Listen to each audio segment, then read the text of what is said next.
Here. Oh, it's beer. Oh, the kombucha one. Oh, okay. Is that kombucha? The one at Lloyd's. Yeah, okay. Yeah, I don't know what that classified, I guess. Well, if everybody could, there's sign up sheets going around there, if everybody wouldn't mind signing up and your name down there, so.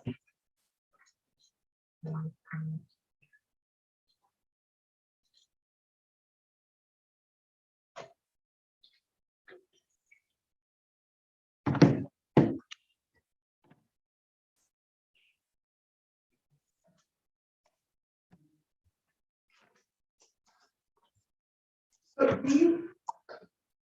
Does the government tax rates things like when you're trying to?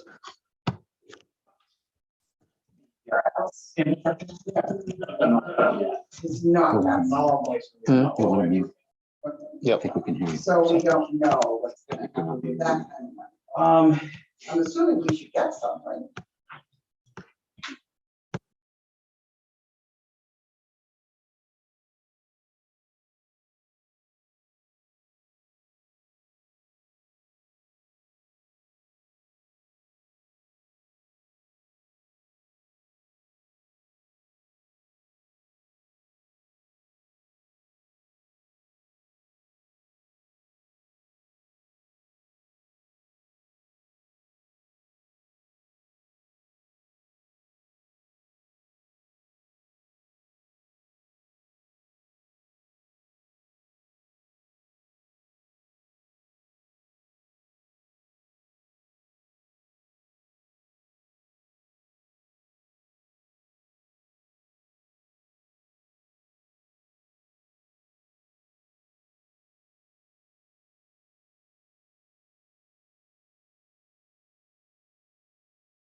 It's there, not too far, Swan Island. All right. Would you all please join me for the Pledge of Allegiance?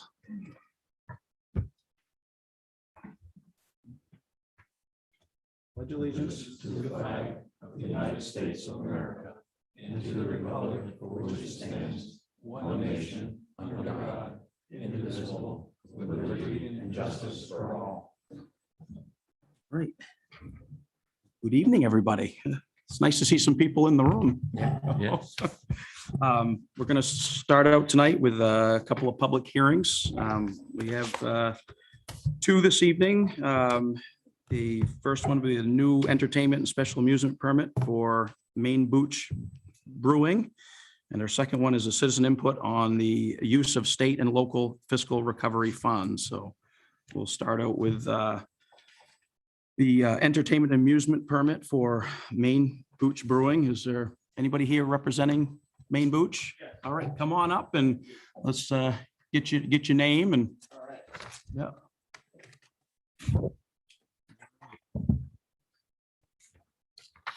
Speak right in the mic. We can all hear you. Oh, Sounds good. My name is Sheikh Will, yeah. Yep. And I am one of the employees of Main Booch. Yep. And we're applying for a license to hopefully have some acoustic music on the deck space that we have. You guys open now? Have you opened up? Yep. Yes. Already? Yes. And you're brewing there, right? It's a Yes. brewery? Yep. Okay, yeah. So we've Yeah. seen the state application. And does anybody have any questions? I have a question. Board, I know. Yeah, I have a question. Your organization is as a low profit, LLP or LLC. How does that work? What's the purpose of the brewery? What's the purpose of it? Well, it's a startup company. Chauncey, the owner, is unable to make it tonight, but I don't know the exact reasoning for that, but I would guess it was just due to the fact that it's the first year of business. Okay, so you intend to make a profit? Yeah, I would assume so. I hope so. Right. Any other questions from I have the? another question. Go The ahead. music that you're gonna have, is that gonna be on the deck in the back or is it gonna be inside? On the deck in the back. Always on the deck? I believe so, yes. Is it electronic or acoustic? There will not be, it'll be acoustic. Acoustic. I think it would be a pretty small space to have anything like much louder than that, Yeah, So, yeah. It's pretty small deck back there. So Yeah. but you can, okay. probably fit like a guy with a guitar, Yeah. And well, you've got the occurrence for the entertainment Saturday, Sunday, Monday, Tuesday. You guys, is it open? Those are your hours that you're open? Those Yeah, are- so currently we're open Sunday, Monday, Tuesday, with the intention of opening on Saturday as kind of production permits, Yeah. basically. Okay. Any other questions from the board? Anybody? All right. Yeah. Any citizen input at this point on the public hearing for Main Booch? Oh, parking lot lane, at 85 parking lot lane. Yep, yep. So Oliver's Print Shop. Oliver's Print Shop, it was Van Lloyd's Man, for a while. Yeah, so their entrance is right off the parking lot. You get a couple parking spots there. Yep.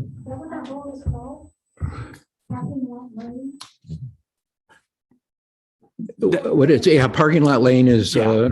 a road, a private road. Yeah, Well, it's you a can come on driveway. up, come right up and give us your name there. So we just so we can get you recorded. Yeah. Oh, yeah, yeah. So, yeah. We'll get your name for Linda so she can record you on the minutes. Yeah. Well, grab the. Thank you. Yeah. Thank you. All right. All right. One last question, or not question, suggestion. It sounds like you're not the principal, but you might want to take a look at the state of Maine's requirements for the not low profit LLC, because they're somewhat limited. So Okay. if you start to make good money, you're going to have to apply for different Yeah, license. I would say, yeah, okay. Thank you for the heads up. No other comments or questions? Okay, All right, thank you guys. Appreciate it. good for now. Thank you. All right. Move on to citizen input on the use of our state and local fiscal recovery funds. We can start out if there's any input from Damascotta citizens, taxpayers first. We'll see if anybody wants to come up, and I don't know if we had a chance to look over that information at this point. Oh. Come on up. Come on up. Hey, Marilee. If you could say it again, you were. So I'm Marilee Harris. I'm the pastor at the Damascotta Baptist Church, and I'm also president of Stepping Stone Housing, which assists with low-income housing for individuals who make less than a living wage. So I'm here to support the Damascotta help and support in housing. So homelessness is an issue that doesn't always get seen. And I deal with it daily and weekly. So they are out there, people who either don't have a home or are at the place where they might lose homes. So I think it's a great opportunity to use this money to help those individuals that don't have as much money. That's my, You think that the situation there has been adversely affected by COVID? seriously affected by COVID, yes. Any idea how much more problem it is? I mean, percentage wise or just ballpark? So I can give you, we have a phone that people call for assistance.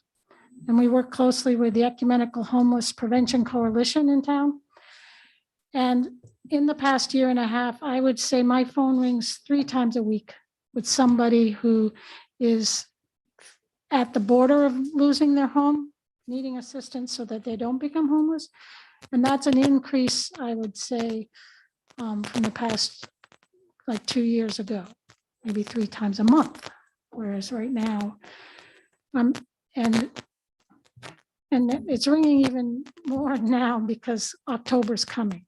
So it's cold, going to get colder fast. Anecdotally, any idea how much of that current situation those people are calling about was related to COVID and maybe losing a job or anything like that? Most of it is from losing a job, and they were at the base of they only needed one thing to tip them under the bus. Does that make sense? So, and without a job or even for a few months, right?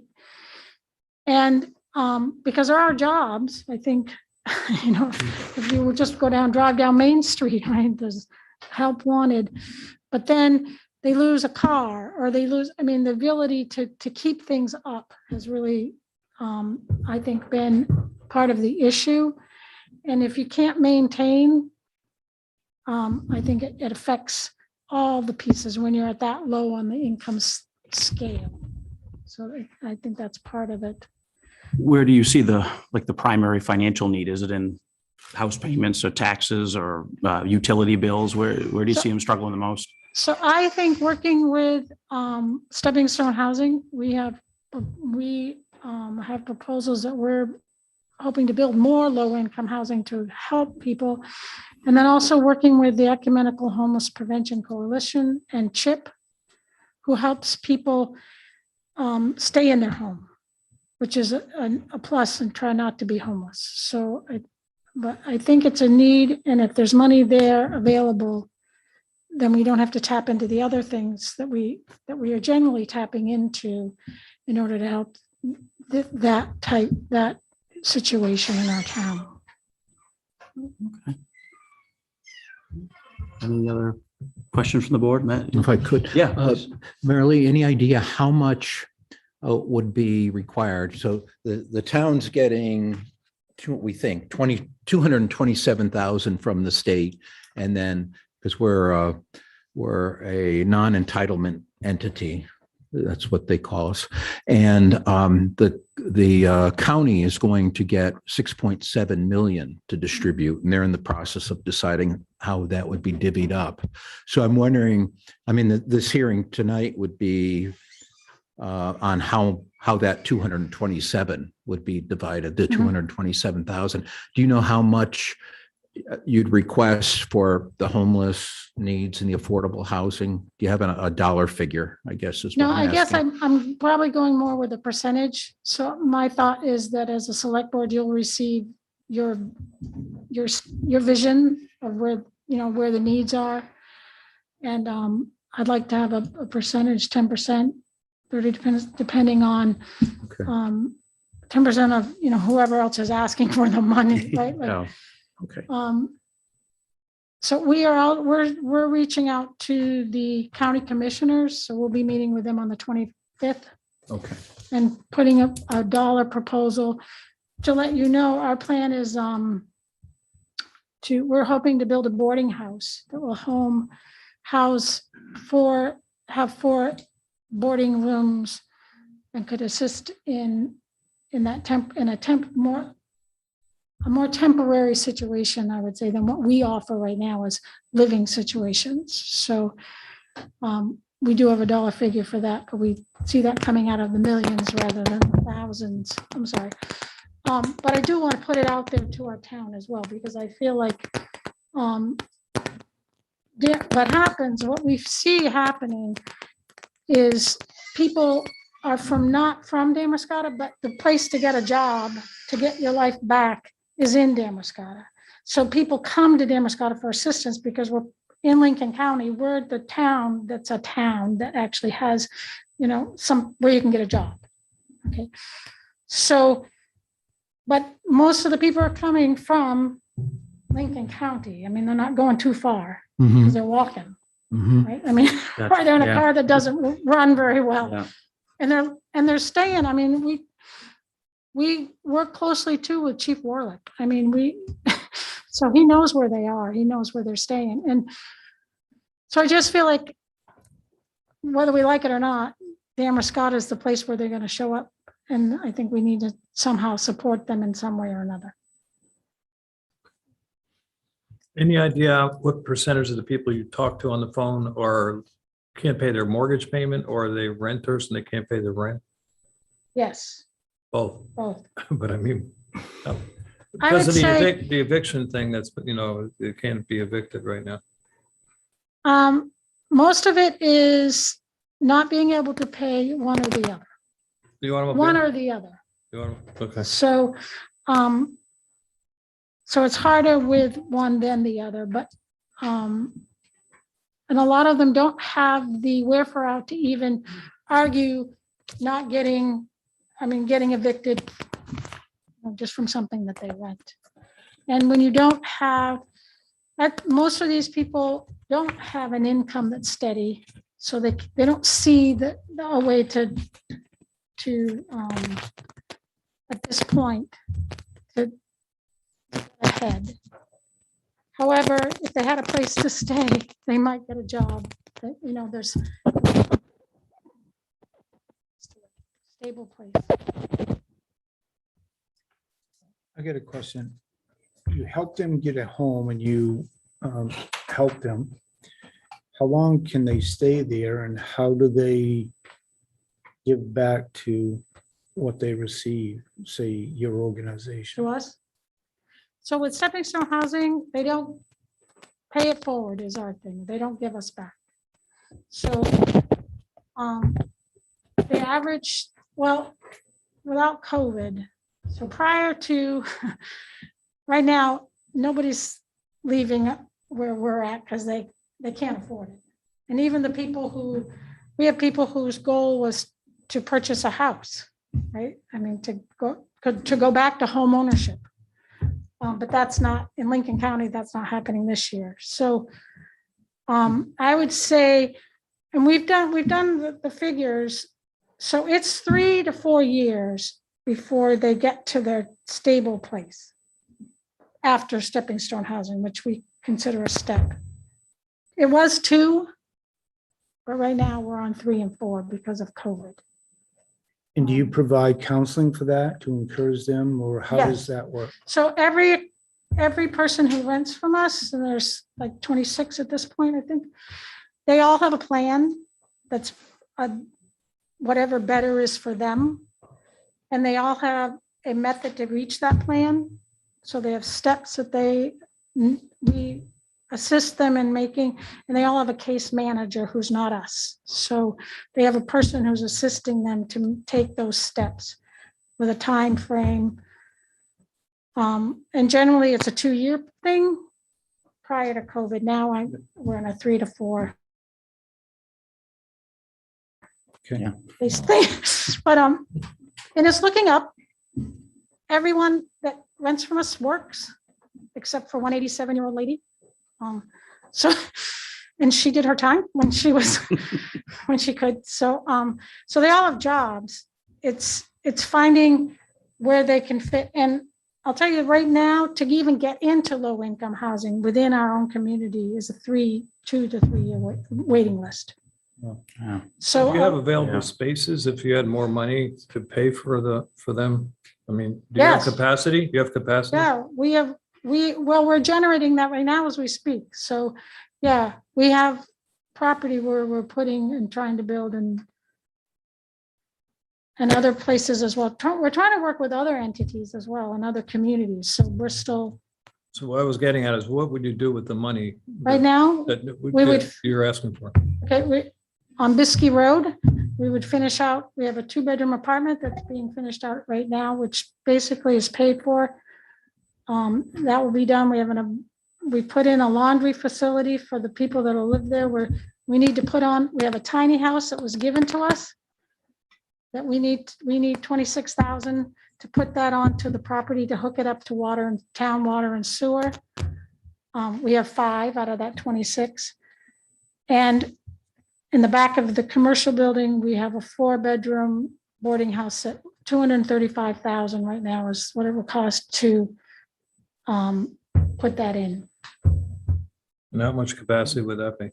That would be 4 bedrooms, each having their own bath with a community kitchen, living room in the center. So those are what for you, Mike, we raised the money to pay for all that. So we find it. One way, that's my job as president. Fundraising, Sure, private donation. fundraising. That is impressive. Yeah, Yeah, got impressive. Denver's got a marketplace. Yeah. Now we work really closely with Chip. And so they're constantly finding and helping us as well. So, and we're coordinating right now.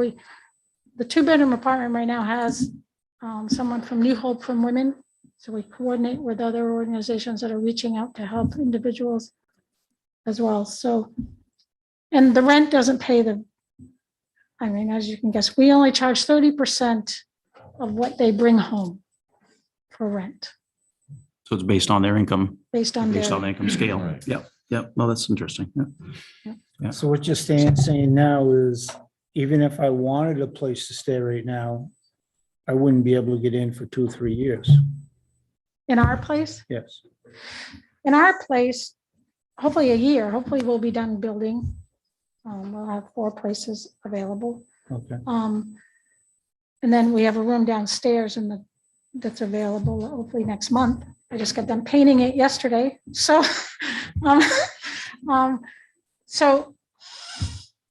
and we keep trying to find more, but yeah, it's not So how many, available. how many do you have right now that are looking to get in? Right now, we have a 2-bedroom apartment and a shared bedroom with another person in a shared house. No, I mean, people in the community. Oh, I got a waiting list? Yeah, 7? 7 family units Thank you. that I've taken on applications for. Hmm. Right.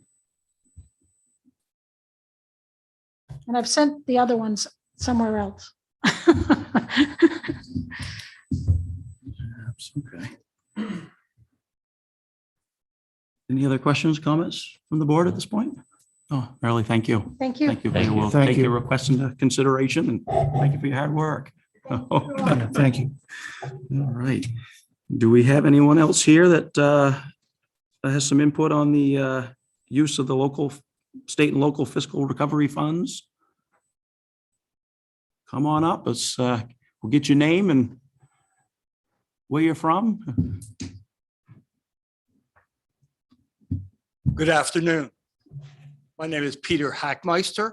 I live at 189 Biskie Road, right up the hill from Colby and Gale.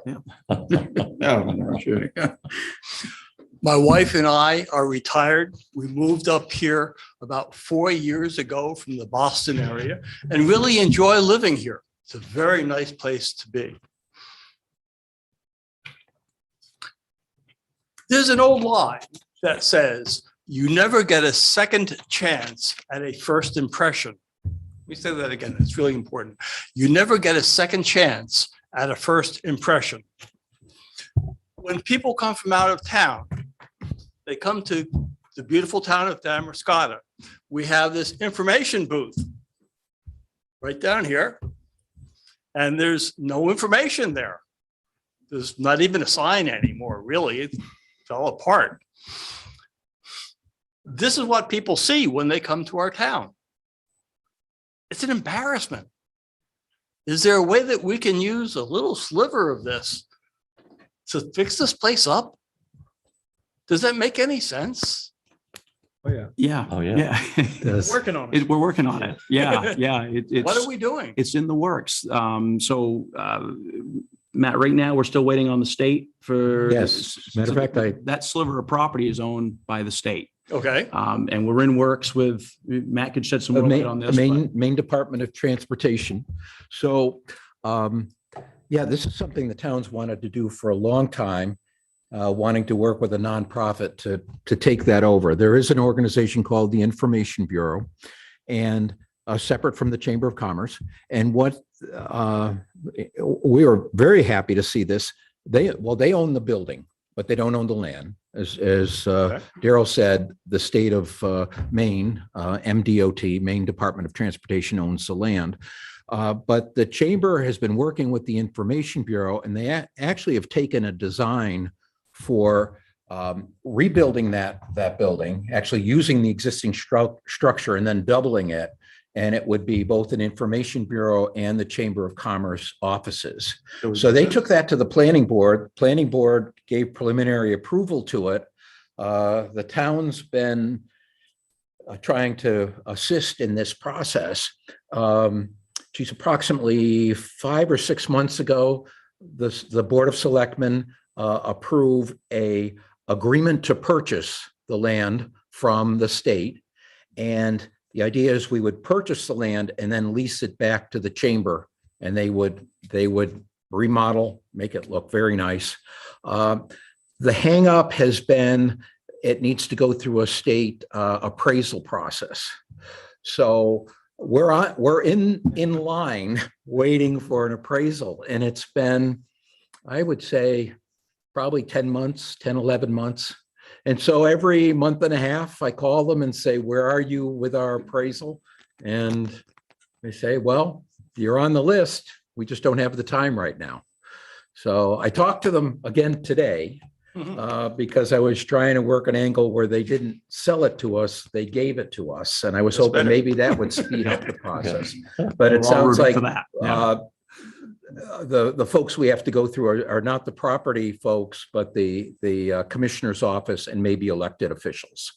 So that's where we are on that. We're anxious to move ahead, but I think we're doing all we can right now. And this is on a list of goals for the town that we set every year. It was on our goals to work on for last year, and it's on for this year as a high priority. Because I walk through the town almost on a daily basis as an exercise thing. Mhm. And I look at all the license plates from people that come here as far away as Alaska, an RV from Alaska. That's quite a trip. Yeah. To Florida and everywhere in between. And recently I saw a car from, I forget what state, might have been Minnesota or someplace. They pulled into the information booth and they're like, huh? It's like, Yeah. we can do better than that. Yeah. Yeah, We agree, and there's Yeah. some great designs there. Matt, where would we find the design that they laid out? Is that available online or Yes. anything? Yeah, I don't know if it you've seen is. that. Yeah. Should be on the chamber. Is it on the Is it chamber's chamber? website? Or? I think it's on the Chamber's website, and we would have it in our planning board minutes on our website as well. So we Okay. can make that available. It's, I think, a beautiful design because Great little they've design, left yeah. the existing structure in place, but of course remodeled it. And then they have almost a duplicate, a mirror image of it going out the back.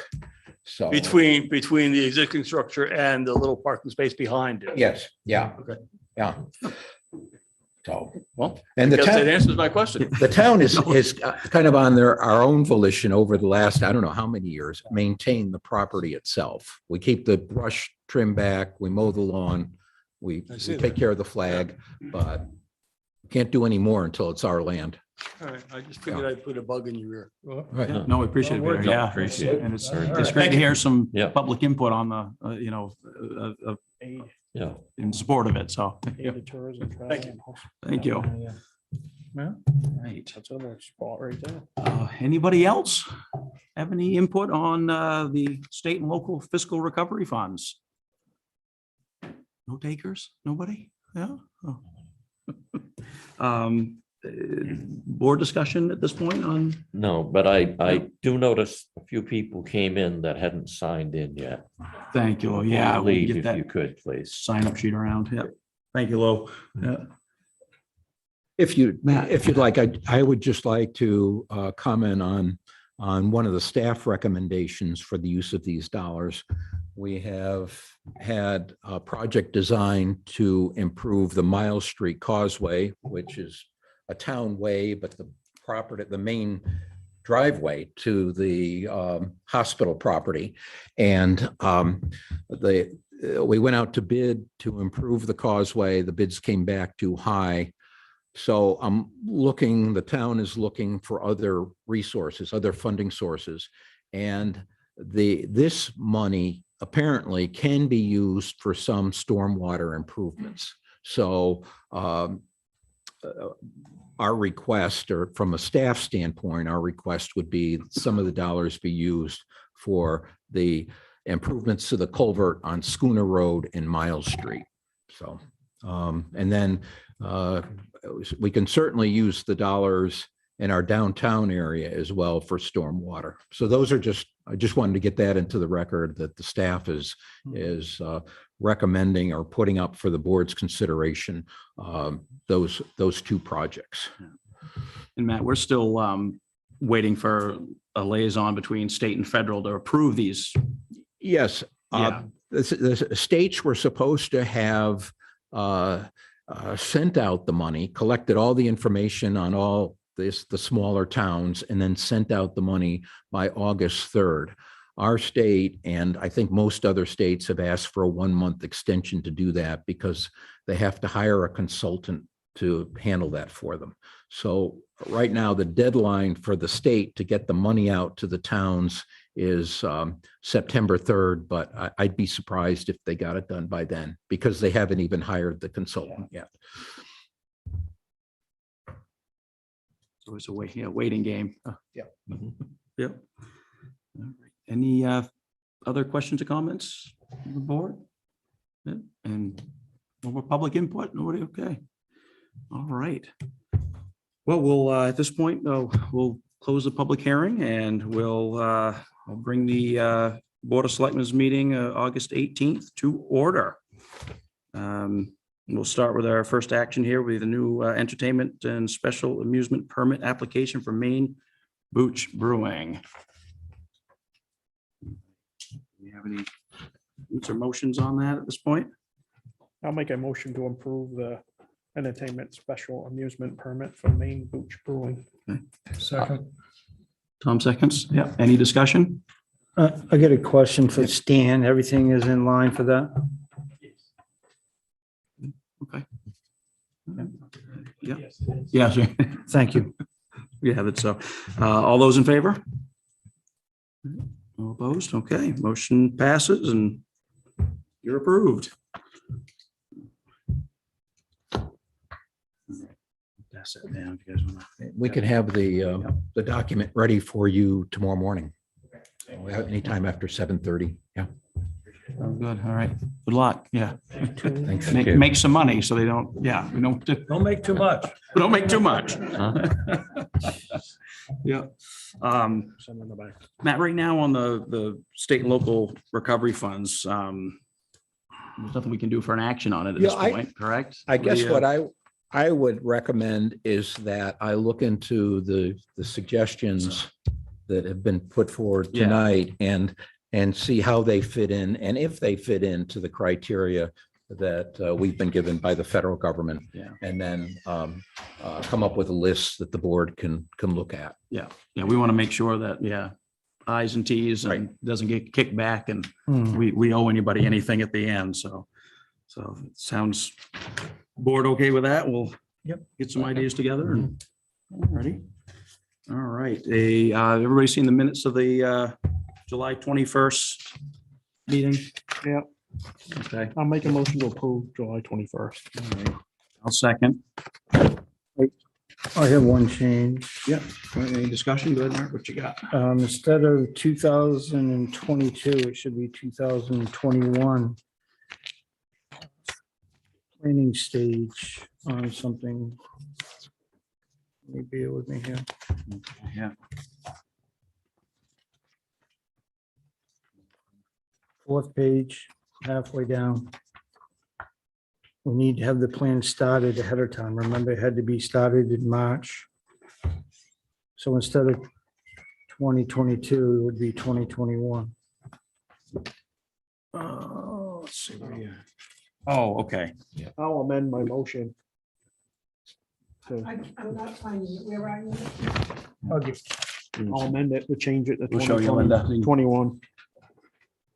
Okay. Whoever seconds. I'll second the amended motion.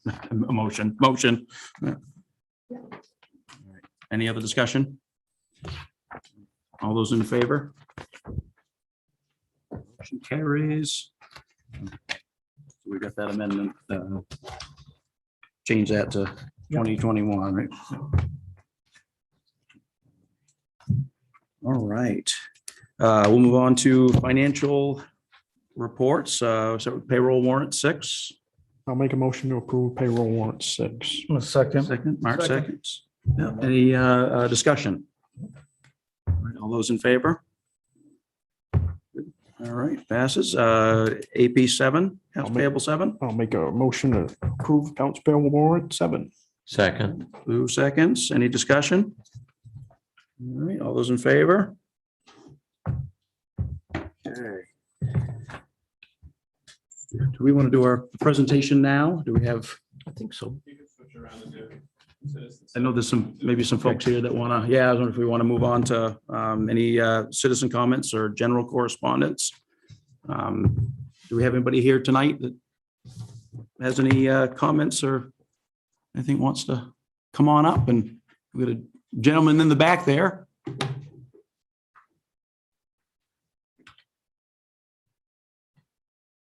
Come on up to the hot seat and give us your name and. I'm Doug Morton. I live here in Damascus. You said something last week about approaching the state about putting in a wider section of highway on 129, 130 route, and you said the state automatically virtually dismisses it. Can you just enlighten me as to why they did it all the way down to the lighthouse, but they can't do it in our town? Because they were going to have to rebuild the shoulders to support the new width of the road. And that was going to cost money that they didn't have. Well, they had, but wanted to allocate it somewhere else.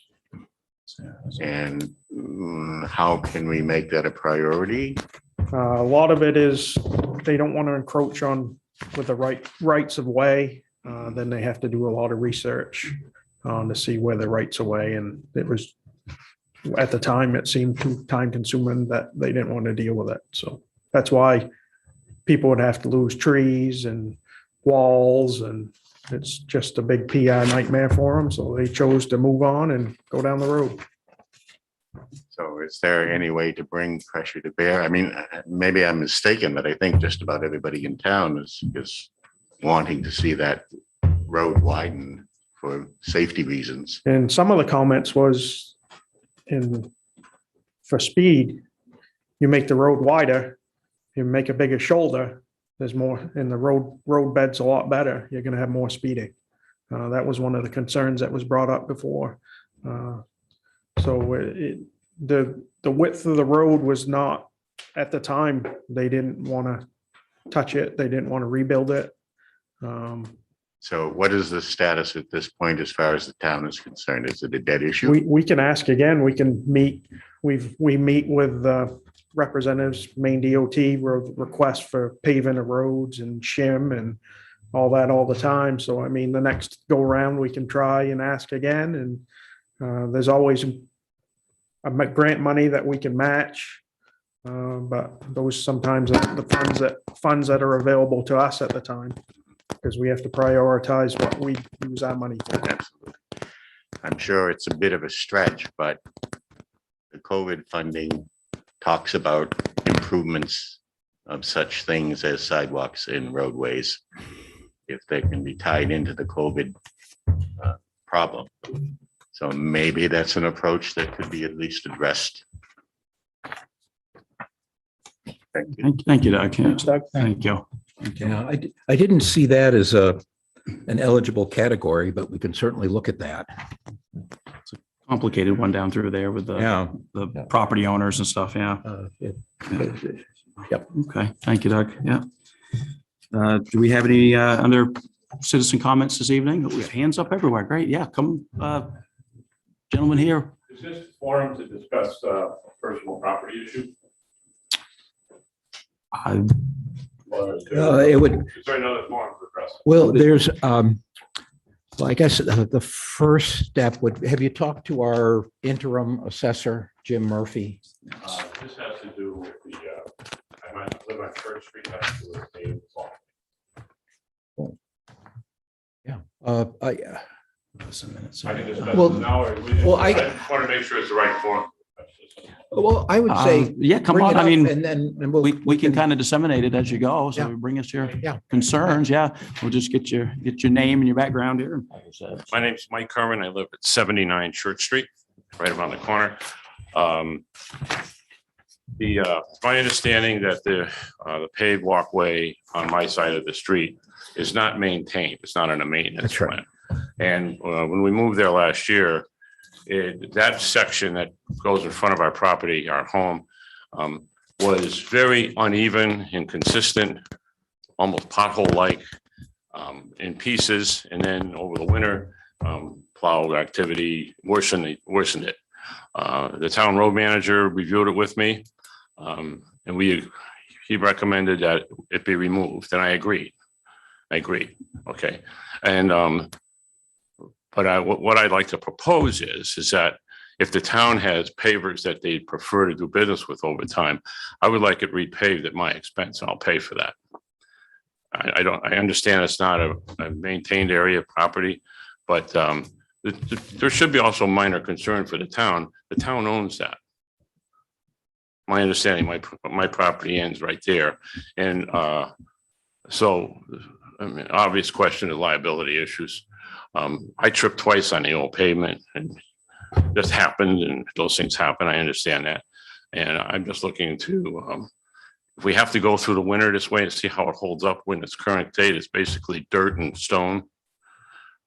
Right now it's even. Don't know what Mother Nature and will do to it. But if I'm prepared to meet the expense personally, just to have that strip of walkway repaved. And at some point in time, I know pavers I tried. Yeah. I tried numerous times, and there isn't a paver around it would touch it. They're all busy, and I understand that. But if there's, if we get through the winter, I'd like to readdress this with the board. If it can't be done sooner, then let's see what Mother Nature does this winter. But I sense it's going to be more erosion there, and it's not going to be that great. You don't get any better. Yeah, it won't get any better. It can only go one way.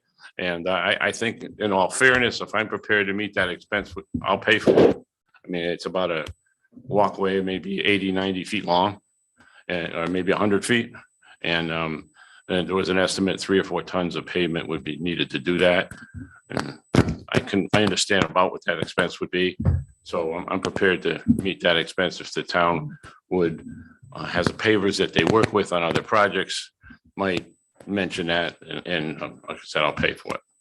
If any consideration for that is appreciated. I got a question for you, though. Yes, sir. To do it right, usually we dig them out, put in the proper drainage and go out 5 feet wide. Okay, So are you willing to pay for that to well. do it to town spec? That would be inconsistent with the rest of the walkway there. The rest of the walkway is two, Yeah. whatever it is, 24, Okay. 30 inches wide. I guess I don't know exactly. There is a plan, I understand, to put a sidewalk in across the street. There's been surveying done to put a traditional sidewalk in, if you will. There's a lot of pedestrian traffic on that road. I'm sure you're aware of that. And that the new sidewalk will be over there. Okay, I still have this issue here of if I would hope that it would be just a continuation of the walk, because on either end of that, there's walkway that is walkable. Mhm. So that, I mean, so that would be my request, if you will, if it could just replace what was there so it's flat and even so you can walk on it. Matt, is that something that he was aware of or So- take a look at? Well, Or- throughout, yeah, I'm very familiar with the issue. The Right. road commissioner briefed me on his discussions with you, Mr. Right, Kern. I sent pictures in and Yeah. things like that. So throughout town, I'm thinking Water Street, Vine Street, on Bristol Road, Church Street, we've got these 1.5 to 2 foot asphalt paths is what I call. They don't come anywhere close to meeting town specs or state specs. On Church Street, as Mr. Kern mentioned, we're in the design phases of the sidewalk on the north side of Church Street from Pleasant Street to the main Biskie interchange. We don't have the dollars to actually do the construction yet, but the dollars were donated for the design. I would not recommend the town being involved in any work on these asphalt paths. The long-term plan is to replace them either where the paths are or on another side of the road or whatever with, suitable ADA usable sidewalks. But I hadn't heard the question about the homeowner taking on the expense in the right of way. That I'll have to research. I would do that. Do you have any other neighbors that would be in the proximity of that same path, but across their property? My neighbor at 75 Church Street, they have that walkway in front of their property, and it's walkable. It's flat. It's even. So walkable. your contribution wouldn't affect any other neighbor? It will only No, affect- it would be strictly on in fact, my property would go past, my driveway is where it would start, because my driveway is between the properties, and where it would end would still be on my property. I don't need to extend it for my whole property. I just need to extend it where the access is for my family to walk into the home. And did I understand that you said you have reached out to some paving companies and Yeah, it was nobody like. wants to, it's a small project. Yeah. I mean, Yeah. it's one of those, I got a little leftover pavement on a Friday, I drop by and do it. I mean, I Yeah. would probably take something like that, but I mean, I'm not looking for the town to endorse the project. If they can provide me assistance with a paver contract, that can be done in the right frame of, as long as I can find something to put there. I wanted to put my own gravel down, pea stone, and you said, no way, you can't do that. Okay, fine. That's why I asked them. Yeah. I wasn't gonna move forward with any kind of This is on town property. correction, if you will, It's a town right of without way. Yeah, it keeping is. the town posted. But now I'm at a point where I'm okay with it today, but I come January, I question what it's gonna be like. And then definitely next spring, it's gonna be a mud bowl. It just will be. So that's all. Thank you for listening. Thank you. Appreciate it.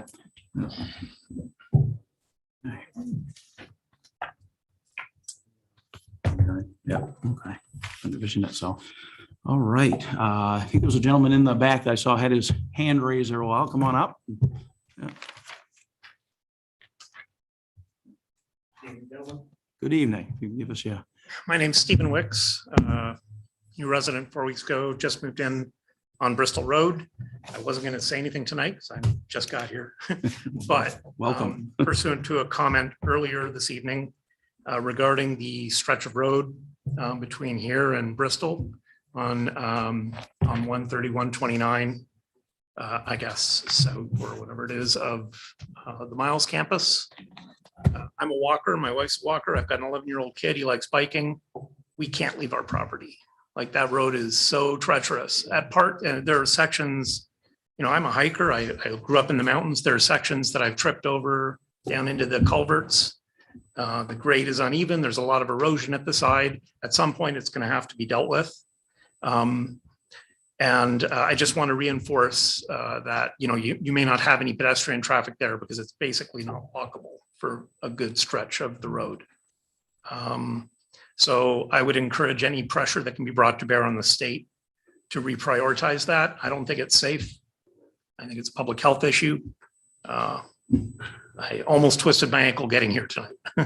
So what stretch exactly, where it starts? From the Miles, from the Lincoln Health Center And to right to the edge of the Demerscata town line, you can see where the town line is without the wall, without the sign, right? Yeah, all the way out to Bristol. Okay. Because it's all been nicely done.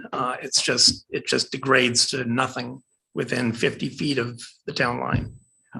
And it's pretty brutal if you're on foot. I mean, we have cars. It's a rough stretch there. As Josh mentioned earlier, yeah, we've had issues with the state trying to. Yep. Work Oh, no, on- I appreciate the it's, struggle. When I hear yeah. that there's resistance, then, I'm one of the people that they would survey for, property rights and easement and whatever. And I think most folks who live along there would love to see that done. And if the state took the time to ask, they wouldn't get a lot of resistance. Yeah. Now, there are questions about speed limits and improving the road. I'm sympathetic to that too.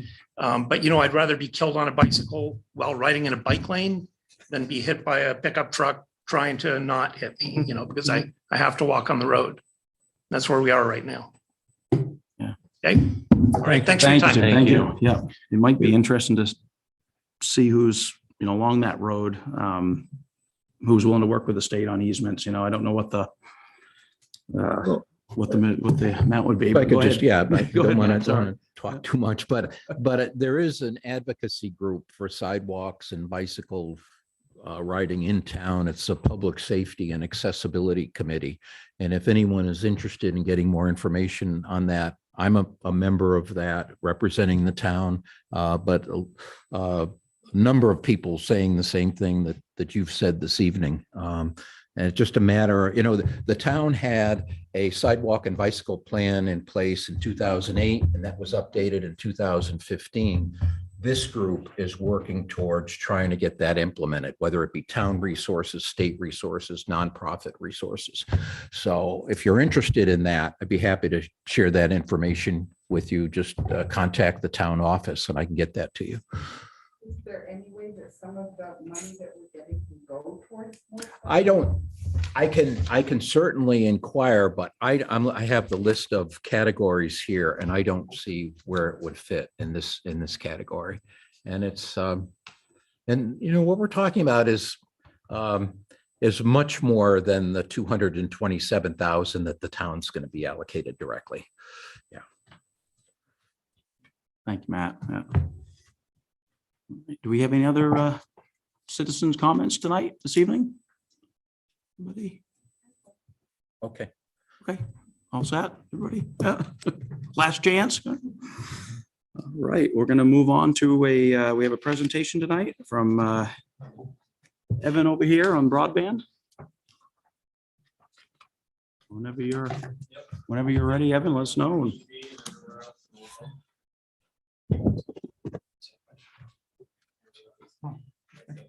So he's working his magic. Yeah, Evan, you might need we're gonna get you on the mic so we can, yeah.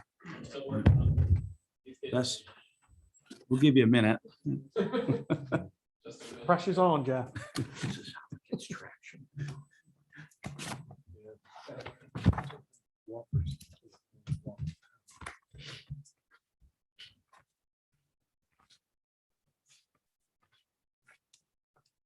How long ago was that when you guys dealt with the state on that? For a It's while. been a while. I know it's been not one time I either, think when right? we first started doing the design work for the Bristol Road sidewalk, that was years ago. Yeah. Wow. Thank you. When do you leave? When do you leave? Probably less than 2 weeks. So that ought to get some attention to the state. Oh, thank you. I get a binder. Yeah, same stuff. Won't be too special. We've got to do this spiel in front of more than 3 people, so this is nice. Yeah. Yeah. Hi, everyone. Good evening. My name is Evan Goodkowski. I am the management intern here. I'm in the Masters in Policy Planning and Management program at the Muskie School at USM. And I've been spending the summer working on a broadband expansion project for the town of Damascotta.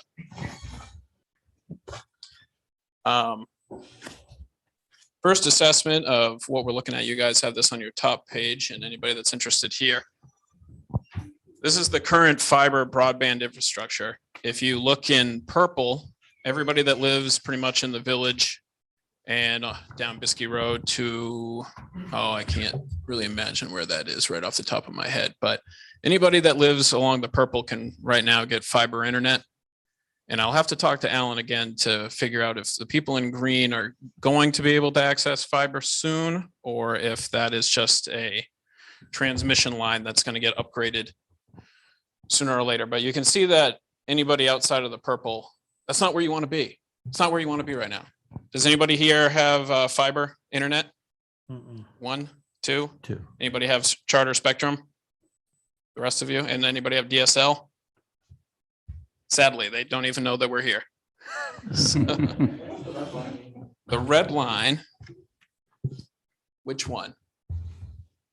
Oh, the orange. The orange is LCI's projected plan where they want to run their next line of fiber to connect and do redundancy to that line that goes to Bremen and then extends also to Bristol. So basically the purple is here, the green might be here, and the orange, they want to be here. On your next sheet there, you have the charter mapping of where they serve in the town. And as you can see, it's much more extensive, goes just about everywhere, but there's plenty of end of roads. There's a few longer roads that have no service. And actually this map is like most maps that the utilities put out, not very accurate. Some roads don't exist. Anybody here live on Nissen Farm? No, that is, I don't believe, on this map.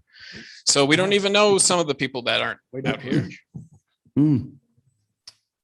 A few weeks ago, we talked about the planning grant and what that would look like. And I've submitted a copy of Bristol's plan that they received from Casco Bay Advisors. And there's one in the binder as well. And I've got a few slides here that show exactly what they would be doing. And I made a quick and dirty version that that one costs quite a few $1,000s more, and mine's quite a little hand-me-down, but we'll get to that in a second. But as you can see, they map out who's the unserved, who has less than 25 megabits down and who has less than 3 megabits up. And that's, last fall was the limit for the state. Currently, for people that are unserved, it's anybody that has under 50 down and 10 up. And back one slide. Part of Casco Bay's analysis is they survey every stretch of road. They look at every wire on every pole to see exactly who has what, because otherwise I'm just looking at that map that Charter gave me and looking at black spots on the map and saying, all right, let's look to see if there are houses there on the E911 map. And that's basically the level that I can do without learning a heck of a lot more. This is a similar gap analysis. This is everybody that does not have access to 1 gigabit symmetrical service. So that's 1,000 megabits down, 1,000 megabits up, which is kind of the goal for future proofing in the next 10 to 20 years of where everybody expects to be. And this is just a sample of what Casco Bay will hopefully be bringing with the mutual Newcastle Damerscotta plan. And that brings me to my brief one that I made, the quick gap analysis. So you can see here on the top map, this is the same map here and here. The red is anybody that does not have, that it qualifies as unserved. So these are the group of people that are going to get actual funding through the grant process for a Connect Main infrastructure grant.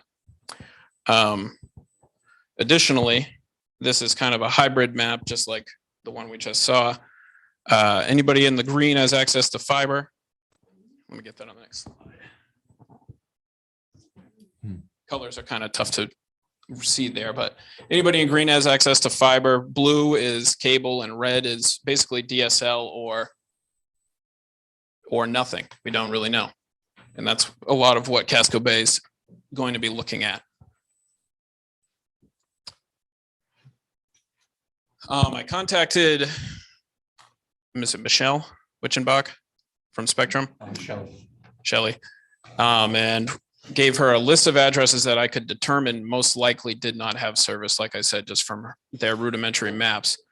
And this is a price breakdown of their surveying crew, what they established it would cost to run cable to all of the premises. And like I said, we don't know if there are other people. I estimate there's probably at least 25 to 50 other premises that qualify as unserved, but we can only go by their map until someone goes and surveys it professionally. So this listing has 76 total passings for a total of $463,000 to upgrade to cable everywhere that's currently unserved.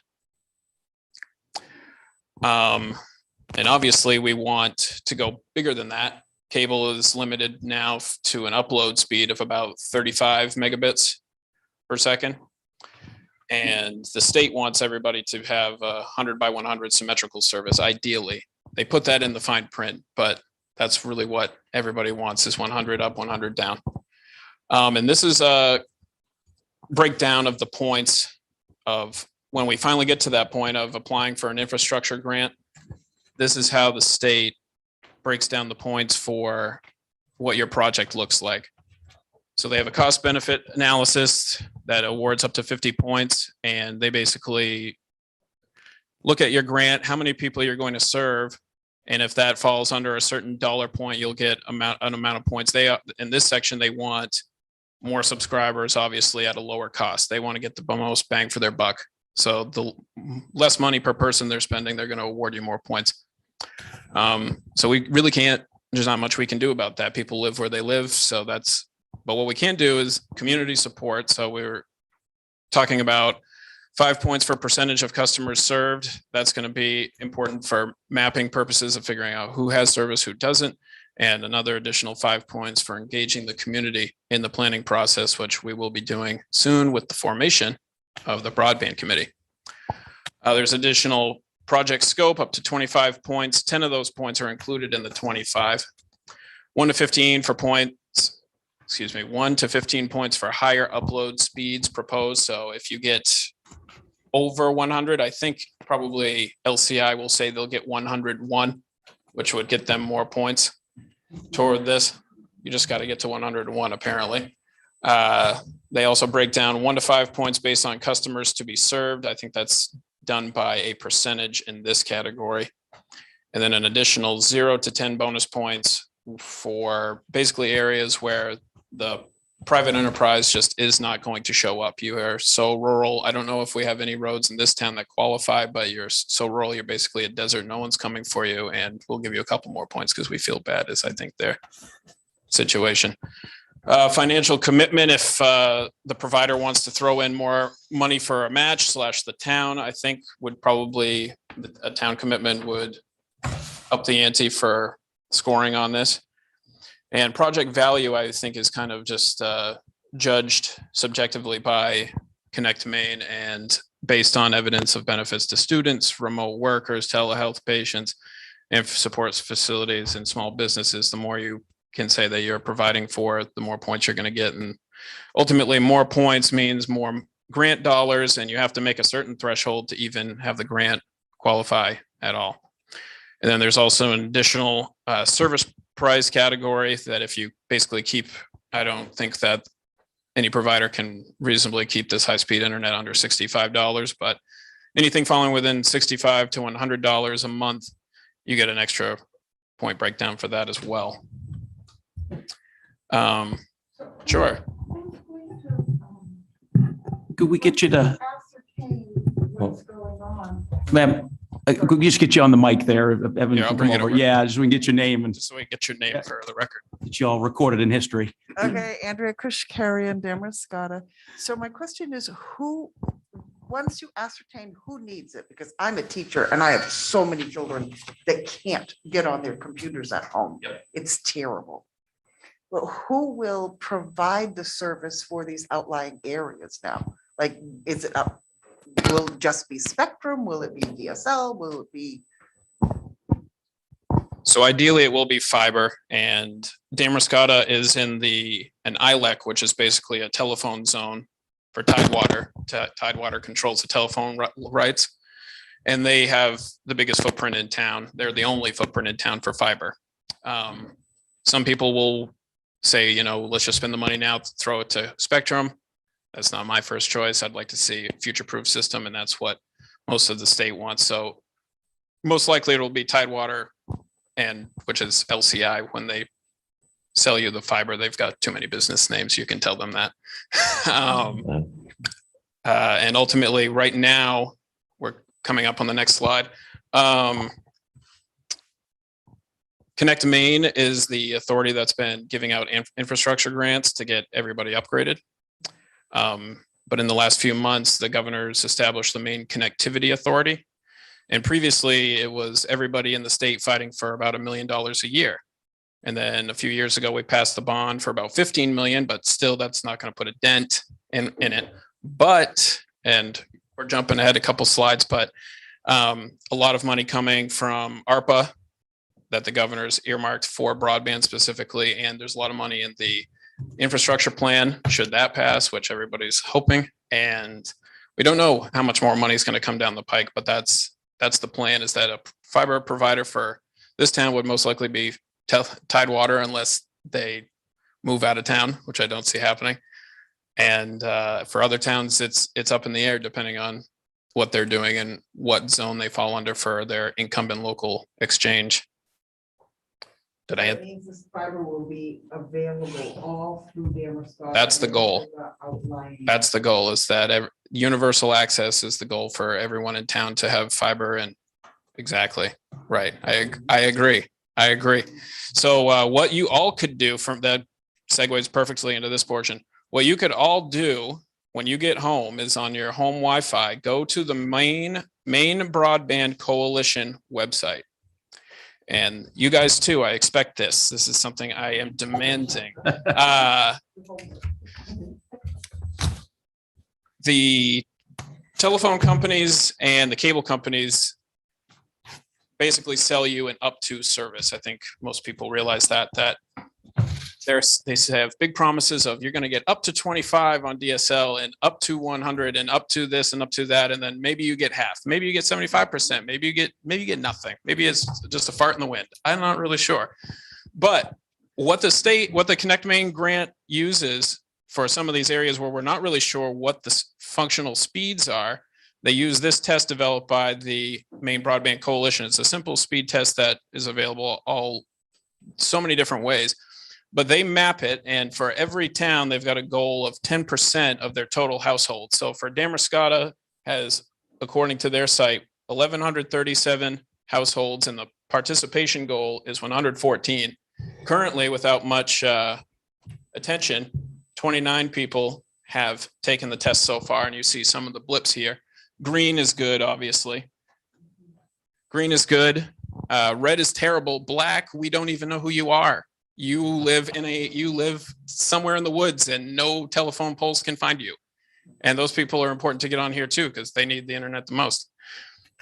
So go home, take the Maine Broadband Coalition speed test. Very important. Include your address. And I think they ask a couple other questions, if what you pay a month, those types of things. But that's what I'm going to be spending my next week and a half on, is going to where these red lines are, knocking on doors, say, hey, please take the speed test. This is what we're doing. And then we also have to fill the committee that way and get the people that actually really, really need some higher speeds if they want to continue on. Small business out in rural areas. I mean, Jeff, would you like to speak on this? Because Jeff and I spoke earlier, and he actually was living in Wiscasset and didn't have access to fiber. So he chose to live specifically in Damascus, where he could live at a place where he could access fiber. Hi, my name is Jeff Kachakian. I live on School Street. And actually we were from out of state, and moving up here 4 or 5 years ago, the plan was to find a place where we could actually get service more than just a few megabits up. My wife works as a sole proprietor from home and spends a lot of time online with video conferencing with folks all over the world, and the need for dependable high-speed internet was critical. And so back then, LCI actually had a map on their website, and that I lived and died by that map. I went all around looking for all the places where they actually had fiber service, and that's how we ended up on School Street. I actually had to beg them a little bit to extend it about another 500 feet down School Street to our house. But yeah, that was the reason we picked Damascus, was because there was fiber here. This area is where we focused our search, because Tidewater had implemented lots of service here. So. Thank you, Jeff. Preach it from the choir in the back. That's what we need more of. Unpaid testimony. Unpaid testimony. And another point I'd like to make on that same point is we've got this map doesn't show that very well, but we've got all sorts of different roads that could take a lot more housing. But the people that want to move, that are going to build, you're going to build to have adequate service for everything, obviously. And broadband's a big part of that entirely. And could very well benefit a lot of construction in places and increase the town's valuation, which is always at everybody's interest. The money coming in, this is what I was just talking about. This is a headline from the Press Herald last week. Maine's new broadband agency gearing up to manage flood. We love it. We don't love it down at the waterfront, but we love the flood of cash, federal cash coming in. The Connectivity Authority will manage a historic investment of at least $250 million toward building universal high-speed internet service.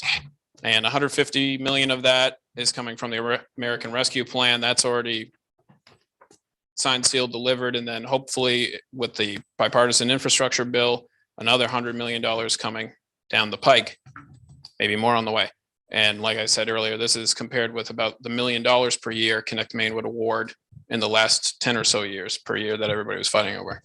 So I'm beating a dead horse, but what next? Keep planning and keep waiting, because October, November, December, we don't know when they're going to be able to start taking any more grant applications to start getting into the tranche to get into the cash. Mm-hmm. So hopefully in the next couple of months, we'll have a committee that's got a good core of community support, and we can talk about applying for the grant with Newcastle and hopefully others.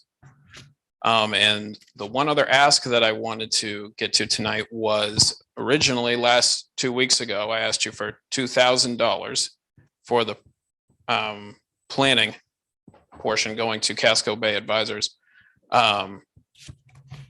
While we waited for the planning grant from MCF to come through. And what the committee over there and what I believe we should do is meet halfway. They've already earmarked $24.50, which would be their share. So I'm requesting that you approve another $450 so we can meet in the middle and get the plan started before we have to wait another month or two for the grant. So we can get the plan established and we can get that fancy plan, but with Damascus and Newcastle on it. And that would be This fantastic. is in addition to the two. Correct. Meet halfway. So the yeah. total would be Yeah. 2450. Okay. And that would keep everybody happy. I mean, I have a couple of Go ahead. questions. You're waiting for them. I have no idea. So go ahead. No, I just realistic expectations from where we are right now. And if things keep moving along, I mean, what is a timeline for the town being 100%? You know, we looking at 10 years, 3 years? No, I would hope in less than 3 years. Less than I 3 would hope years? Yeah. in less than 2, realistically. I think the funding portion would move along pretty quickly in the next 12 months, Yeah. as long as the state knows what they're doing and it's established. And then the case is waiting for LCI to have enough labor and supply to get out there, because that's what they're doing now is they've got a ad in the paper every week. Yeah. And they can't get it out there quick enough. The point-based Mhm. program, is that correspond to like a percentage of money that, you know, with matching, town matching and? Under financial commitment, I think that would be an aspect, but there's a community-based application and there's a provider-based application. And in my experience, Tidewater LCI has been doing the grant applications by themselves with the support of the town. Okay. So they will have a professional grant writer establish this, and that would be something to talk to later with them. So the point program just dictates where you are on the scale. at Right. some I think point. Okay. I think the baseline to qualify for any grant money is 72 points. Don't quote me on that, but I think that's the magic number. And then obviously a higher point project, you're gonna receive higher More points you grant have. dollars. Right. Okay, understood. Yeah. I have a Okay. question for you, Evan. Sure. When do you think the best time is to formally request, you know, and form a broadband committee within the town? Well, in the next week, I'm gonna be, you know, organizing and figuring out I've got one person who's definitely interested already, that lives out on Nissen Farm. And I think that Nissen Farm might be a hotbed of people that or are interested because they want some high-speed internet out there, and they're currently limited to DSL or satellite or whatever their neighbors have. But what was the beginning again? When do you think we ought to form a committee? Immediately. And that's what I'm going to be looking for, people that want to serve Mhm. on that committee. So if we say tonight, when we make an action and that we're formally going to form a committee, and should monies become available and we're already acting on. Yep. I think with the committee, they should still start meeting, and then I'll give them my full leg up on what they don't have to do, which is good for them. And the biggest issue is community support and rallying everybody that is like, yes, let's close the gap and figure out how to get everyone service, or at least universal access. Just a couple things. I think you mentioned earlier that Newcastle has the advisory committee in place already. Correct. We can piggyback on a lot of what they've done, and Right. And a lot of what they've done is a lot of what I've done. Yeah. It's just about equal. It's just the matter that they do have the committee, and that's what looks better on paper than. And it also myself. looks good from a grant request standpoint. Correct. That we do things jointly with other towns. So it could be a joint committee that we do. formally Right. with And Newcastle, that's perhaps Bristol. I'm attending a stakeholder meeting next week for county funds and different broadband stuff with the Lincoln County Planning Group to see what's going on. So There may be some folks interested here and watching yes, if you're tonight. interested being on the broadband committee, please stick around. But also explain what the commitment would be. I anticipate the commitment would either be once a month or twice a month, and I don't expect it to be much more than an hour-long meeting. And I anticipate that hopefully the majority of the committee's work will be done by springtime, March, April, depending on what the state's applications look like. So we'll get the word out. We're looking for volunteers for a And broadband the committee. speed test. Tell anybody that you live next to it. The speed test is equally important. Evan, beyond the committee, what did you mean, and what form would community support take? Are you thinking about doing, let's say, promotion in the newspaper to get more people to do the speed test, or what do you? The speed test is important. I think public attendance is important. And then I think a general vote on support. And I don't know if that includes a dollar amount. I don't know what that would include, but they like to see public hearings and general votes of confidence that this is what the town wants to do going forward. It's kind of subjective on their application. It's not very cut and dry, which is not a big surprise with the state, but.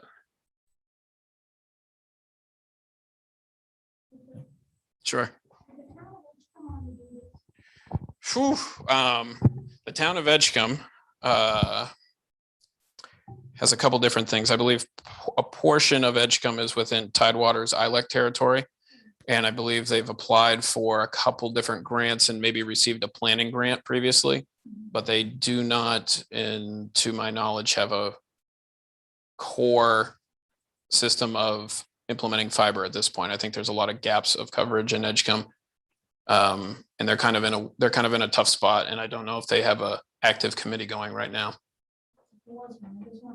Right. Yeah. I think they lost one grant application that they went for, and I haven't paid too much attention to Edgecombe, if I'm being honest. So I'm not quite sure. I'm just wondering if there are other towns that have completed this. Oh, yes. There's a list of grant recipients on the Connect Maine website, and the list goes all over. Lincolnville. So LCI is Tidewater and Lincolnville Telephone. And Hope Appleton just they're getting connected, I believe now. They've established that they're getting universal access.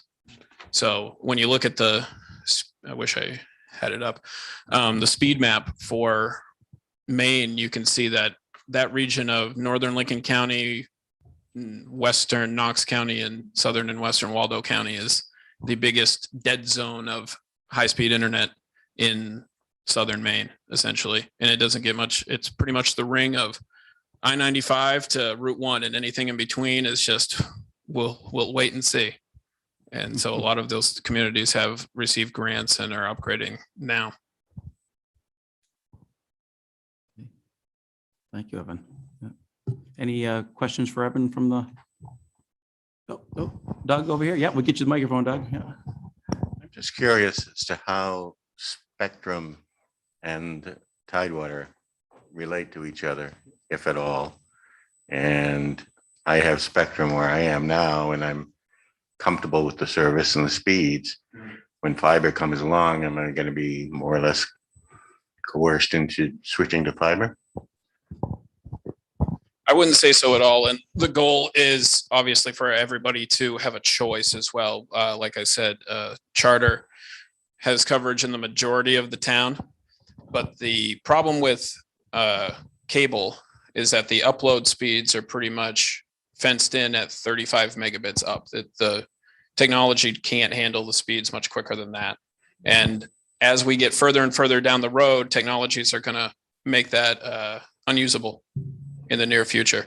And it's kind of an unknown thing. We don't know what type of streaming and programs we're going to be using in the next 5 years. And it's in obviously the tech firm's best interest that they use more and more data to make everything more high speed resolution, so we can have holograms of our family and all that type of stuff in the future, that type of thing.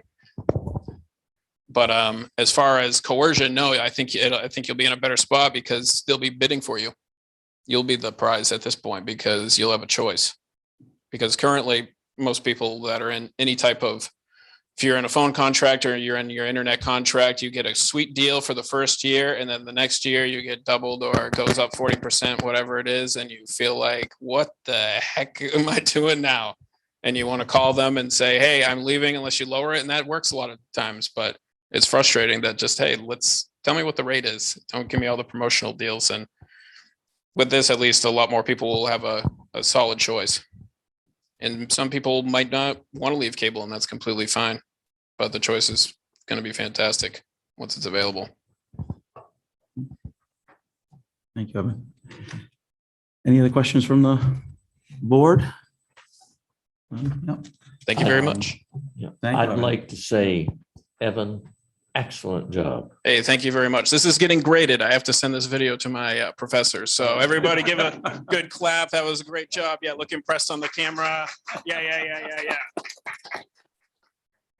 Thank you, Evan. Very informative. It's been my pleasure. It's an important topic right now with connectivity. So at this point, I guess we're looking for a motion. Matt, we contingency for the 450, is that, Yes, can we scrape together yes, yeah, we can. $450 We can- for him, maybe? can, afford $450 out of All right. contingency. We'll I'll clean make out a the couch. Sorry. Yeah, go ahead. no, I'll make a motion.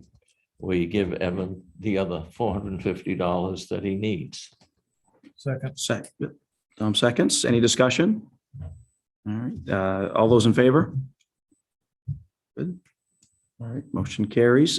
Do we need a motion for the commission as well, or how do we? Evan had asked me the same question yesterday, whether you wanted to create the committee typically, ahead of time before we have members for it. Typically, what we've done in the past, land use committee and other advisory committees, is once we have a recommended group of people, then we create the committee and have them fill it. Yeah. Gotcha, yeah. The So- board fine with that? We'll, Yeah, we'll we can get the have word that. out and- Hopefully, yeah.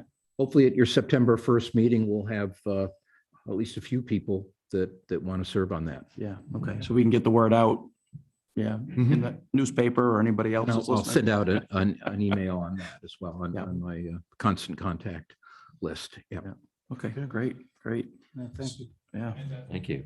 I wasn't, it looks like it's such a long project, you never know sometimes, it's like 10 years out, but I was, Months ago, I thought Yeah. it was gonna be a 1 week, one and done deal, and then Yeah. still talking to people, still learning more stuff, and the situation's changing. yeah, There's money Sure. coming in. We were dealing with nickels, and now we've got $100 bills, so. yeah. we Try to gotta keep ahead of it and, gotta get get moving. punching bag and start ready to fight everybody else for that money. Yeah. Yeah, thank you, Evan. Thank you. All right. Well, we'll move on to some town manager items at this point. I just had the one item Mhm. on the original agenda. It showed up as two, but one of those belongs under the official action items. The remote attendance policy. I think we can congratulate ourselves on being way ahead of the state in terms of our remote attendance policy when it was kind of iffy whether we could even do that legally. We forged ahead and allowed selectmen, planning board members to attend meetings remotely under certain conditions. And the state law that recently passed authorizes towns to do that. And it lays out basically a template for what needs to be included in the policy. And my question for the board was whether you wanted to adopt a model policy similar to what the MMA, Maine Municipal Association, has recommended, or whether you'd just like us to fine tune our policy to address some of the requirements in the new state law. And I can just go through those briefly.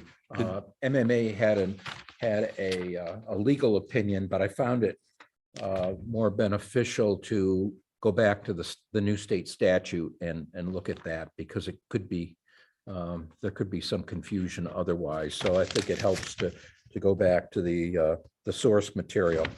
But I think some of the items we would need to change.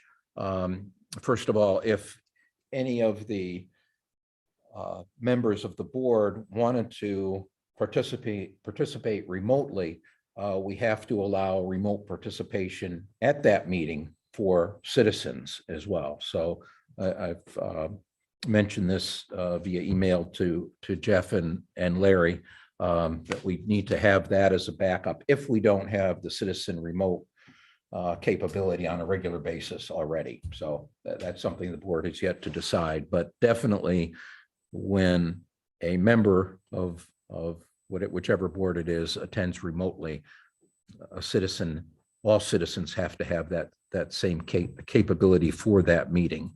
And the board has an option.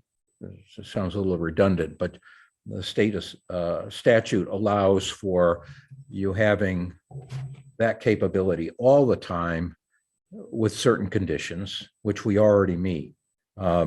When we send out the agenda packet, it has all the information in it of the upcoming meeting, and that would bring us into compliance with the state law.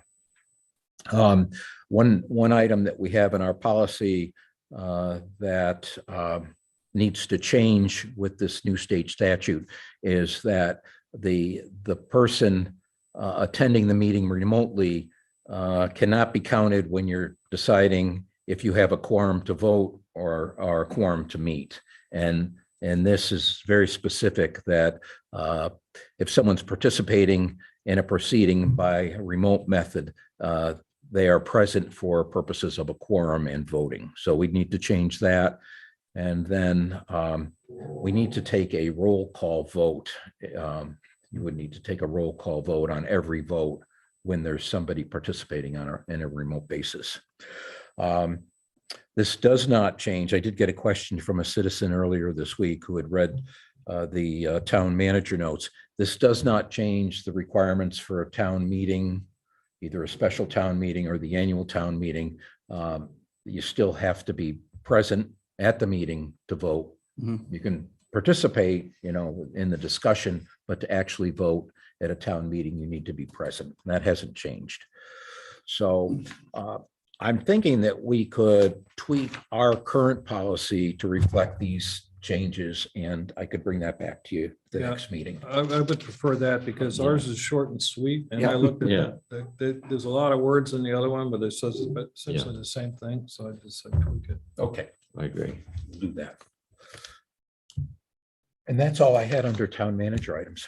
That's a first. Yeah, add I know, anything? that's pretty good. Yeah. Yeah, no, that sounds good to me. I'll tweak it a little bit. And it is a little wordy. Okay, we'll move on to official action items here. We've got our work plan, Matt. Everybody get a chance to look at the draft.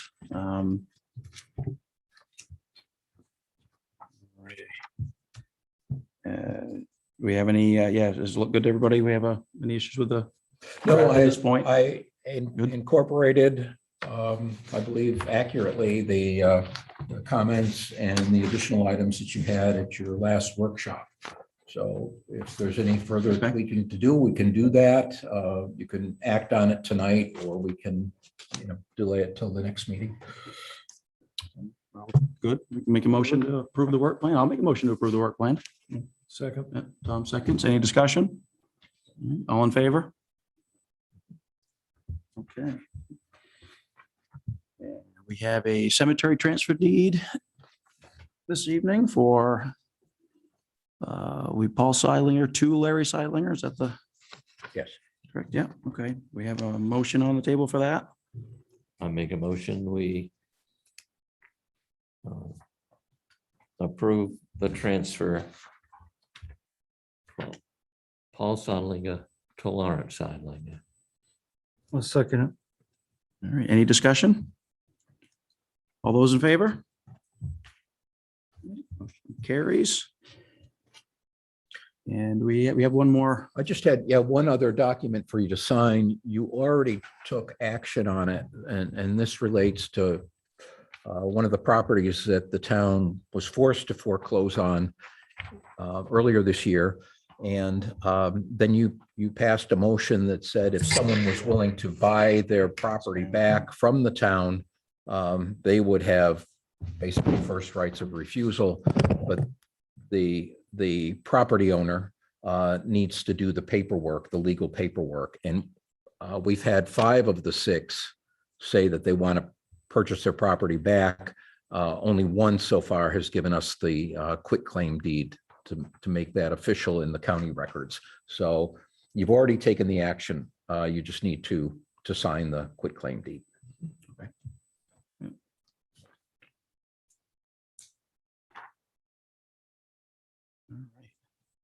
You're getting to stay out of this one. I'm going to say, I'll have to abstain from. Yeah. So, I'll make a motion to approve the quitclaim deed as presented. Second. 2 seconds. Any discussion? All those in favor? I'll abstain. And that's the signature page there, I think you have. Oh, just, yeah. We gave him half the paperwork, though. Okay. Is that all we have for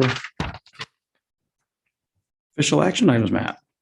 All right. Do we have any selectmen's discussion items? We'll start down at the end here with Tom. Well, I was just going to say, I whispered to Matt, somebody asked me to bring forward the same concern about that strip of asphalt between Miles and, let's say, Westview Road, see if part of it's working, other parts doesn't work, don't work, and, see if we could do something about that. That's it.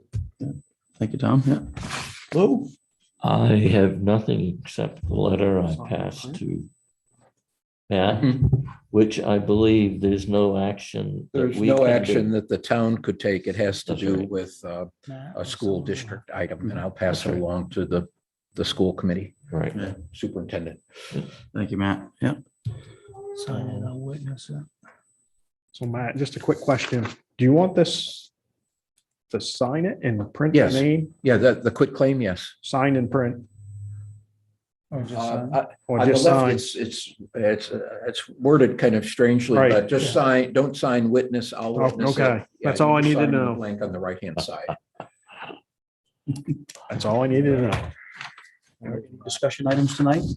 Get you off guard here. No, I'm good. Josh? There was a law passed in the state of Maine mid-June about neutral terms for select boards.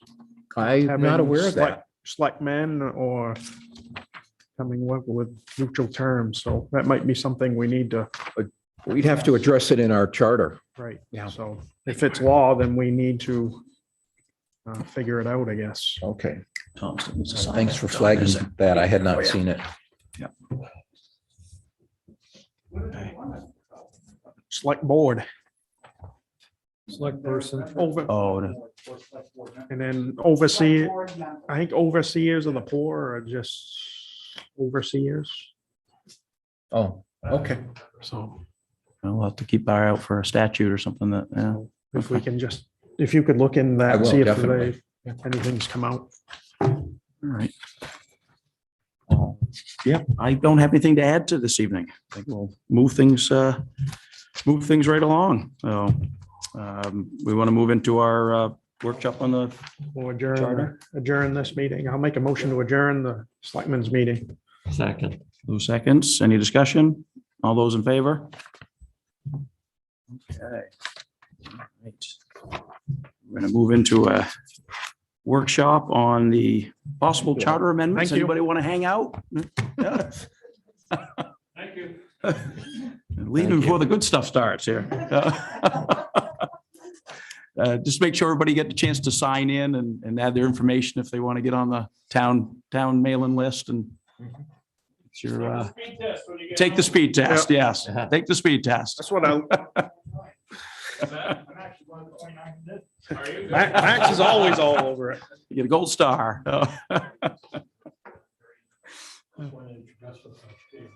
Yeah, nice to meet you. Yep. Oh, yeah. Gotcha. Yeah. I had to run right from work to here, so I don't often get a chance to. Lou Abertoni. Hi. Oops. Evan, Lou was Lead reporter, introducing himself to you. Hi. thanks for bringing. maybe me you up. could put It's that been a broadband pet peeve of test mine in for a your long article. I keep. If you can, help us out. Yeah. You have. I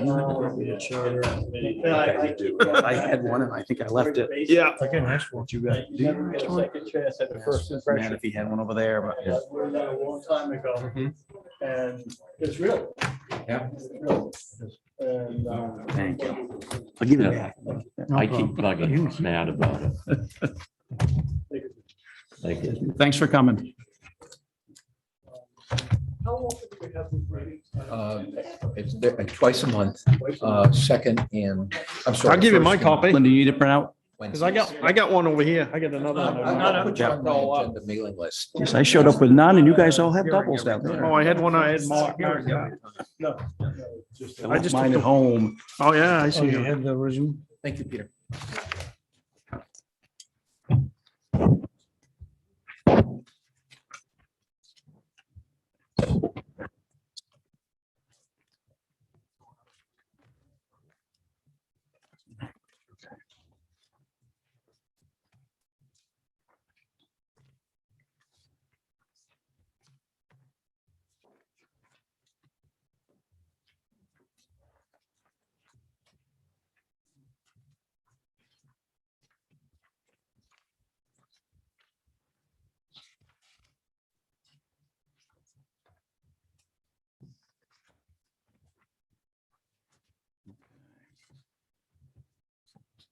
Matt, you settled into the hot seat there again? Yeah, I Yeah. did, but I pulled my town charter out the other day and I didn't put it back, so I gotta go grab that. out of Oh, the go, office. yeah. I think, does anybody, Is this what you're do talking you need a about? copy of the charter? Let's get a copy of the charter. Yeah. And you, Lou's got one, yep. I had to steal one from Mark here. Left mine at home too. I left mine too. Yeah. Okay, I'll get it. Yeah.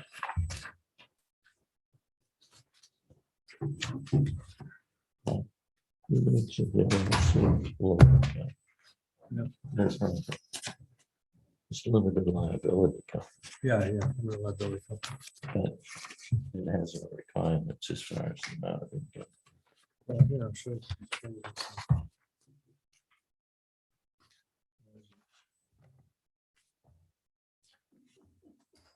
Anybody- Is that all there, Jeff? Oh, I'm fine. All set. He wants to go to sleep.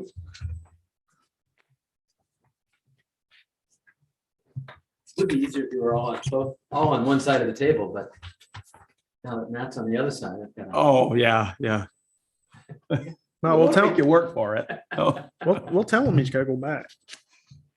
Oh, Should we tell Well, Jeff we're that's gonna make a terrible. motion to put him on the broadband committee or should we? I think he ought to be the chairman. He has to accept, doesn't he? Well, yes and no. Well, not if we vote. I mean, it's. State of Maine's. Yeah, but Uh, I have filled out many LLCs. Yeah. I don't know if you remember. Oh, yeah, no. This is my stuff. You need this for you. State of Is that what you Maine. need? Yeah. Just want to take your copy. Oh, Well, I had one marked out and I Yeah. said that. I gotta print off another one because I went over it and then I decided to run home and grab it. Yeah, well, that's all right. I left mine at home, so I'm gonna use yours for a guide anyway, so. I went over Sunday. Oh, did you? On the 8th hole, he came.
He thought he was back on the boat.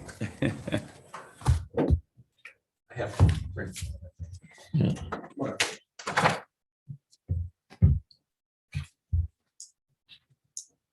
All right, go Ginny, Matt. Yeah. Got it. I'm All set. right, Thanks. all right. Well, we can get started with a workshop on the charter. When's the last time the charter was updated? Any idea? 2006. 2006? That's, yeah, 2006. Okay, so it's, Yeah. yeah, a few years ago. Yeah. Do we want to start, Mark, do you, or do we want to start with any ideas or overviews or any concerns with the charter at this point? I know we've kind of thrown you in the lead on it, but I don't know. Well, I guess what I'd like to say is, I don't think we got to recreate this whole thing for a charter. I just think there's a few things in there that we ought to make sure that we're following. Mhm. Or we did bring up a couple issues that we need to look at. I don't think it's, it's been a good guide. I just think we need to make sure that we're following it. It's probably something we should be looking at every year, just keep an eye on it. And well, we can go through, we can start with any concerns or where you might want to start, Mark. We'll let you kind of lead a little bit. Well, Matt already addressed a few things, which is great, that he knew. And then I guess one of the things that I've noticed is even Haas or different members on the committee, the parking committee, you know, they'd say, well, why do we keep hashing this over? Well, this board has not heard some of that. And this is why we end up talking about it again. And in the town charter, it says that we should be, Page 19, right? Parking committee. No. Required by charter. not so much that, even on page 14. Okay, yeah. So, yeah, so referring to like draft minutes. We should have Minutes and- minutes of all yeah. these committees that we have. Yeah. I'll. Oh, number sorry, go 3, ahead, yeah. all meetings should be held in a public, handicap, accessible place, publicly announced and posted in an open public. Meetings can be televised, should be televised, or maybe, I'm sorry. Draft of the minutes of each board, committee, commission shall be submitted to the town office as soon as possible, so that to keep the selectmen up to date on permanent records. So like the land use committee, they're up to date on that. Yeah, so They're on that all the time. They're sending out the agendas and everything. Yeah. Yeah, they've done a great job. So currently, how many of the committees and boards and commissions do we get minutes from? Do they take minutes? Is there?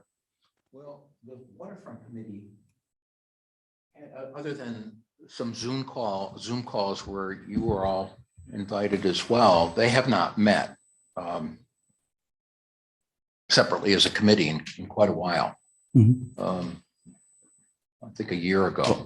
Oh, I'm sorry, a year ago. Yeah. So speaking, this is, yeah, sorry. So it's been a while since they met, but I don't believe when they last met, we took minutes. Yeah. But it'd So be we good- could start doing that. Yeah, it would be good, you know, because those should be advertised, open to public, so if somebody Right. wants to get involved in those. Right. And then when we get moving forward to the broadband committee, I mean, if they can Yeah. post their agendas and Mhm. everything, and then everybody will know what's happening. Yeah, all the other committees, cemetery committee, and as you said, the land use committee, they all comply with these. They do minutes. I don't know if I've been I don't think I've been sending you the minutes for the cemetery committee. I can start doing that. We usually get the quarterly report Mhm. from the cemetery committee. Right, Usually to me, that's a pretty good update. right. Are those minutes accessible if somebody, Mark brings up a good question, Sure, if some, sure. somebody wanted to Sure. access them, Essentially, how do you? The meetings are fairly informal, except that Patty has a very detailed agenda. Sure, Um, yeah. And she keeps notes on what action the board took on that. So the committee took on that. So they're not really formal minutes, but we have the record of those. Is the planning board the same as land use? No, Do they do the biannual review of the comprehensive no, plan? you know, and that's one of the things I pointed out is that, and maybe I did this before you were a member. I pointed out some things where we haven't been in compliance. I think they were 2 or 3 items.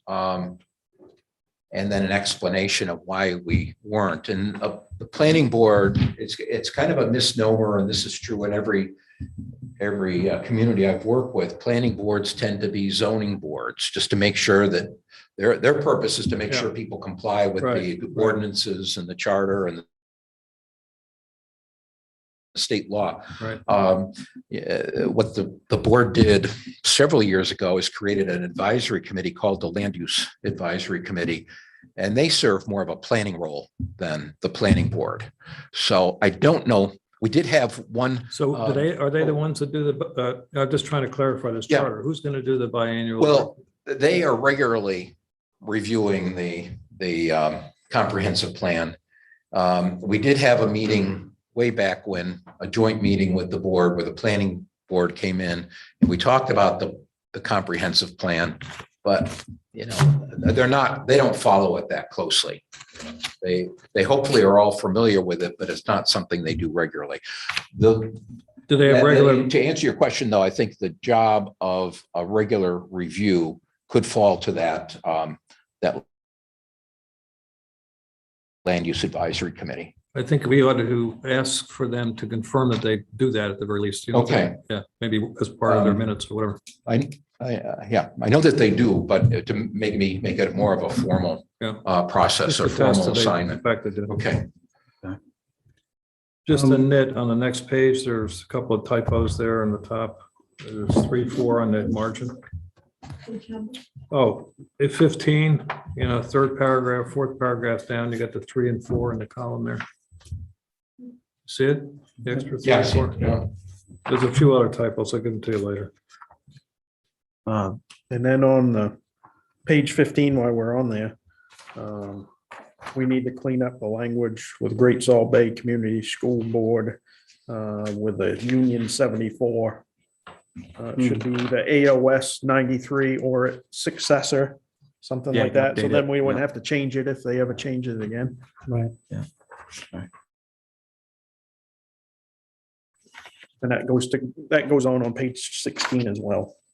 So I was going to go back to boards and commissions and committees a little bit. Mark had brought up some good points, and it was something that recently, we were talking with the waterfront committee and whatnot, and it popped in my head too, and I'm glad you brought it up. There was a discussion with Haas at the time about stuff that's already been discussed. And it seems like we don't always know, like we have the waterfront committee is doing stuff, but do we have a representative that, do they have a chair? Do they have? George Parker is still the chair. Lou's the board's representative on the waterfront committee. Yeah. Yeah. Okay. Because I was, when we first started out, when the committee first started out, I was the chair. And then, again, looking at the charter, Right. the town manager isn't supposed to chair any committees. Right. So, Okay. Yeah. we changed that, but George is still the chair. So on a communication platform, I guess it would be helpful if we were having issues that the waterfront committee had to bring to the board to have a representative, whether it be Lou or the chair. Does that make sense? We should get the minutes. We should get the minutes. Well, there should be minutes. Yeah. Mhm. Yeah. Yeah. Yeah. Now, what do you do with the Public Works Committee? So you should be meeting here. Mhm. Meet here. You should be advertised. Do we have a board chair for? Nope. No. No. Josh. So It's that pretty- needs to be stepped up. Yeah. It was There's supposed to, only right? one person in it, right? But usually our minutes are basically the work plan.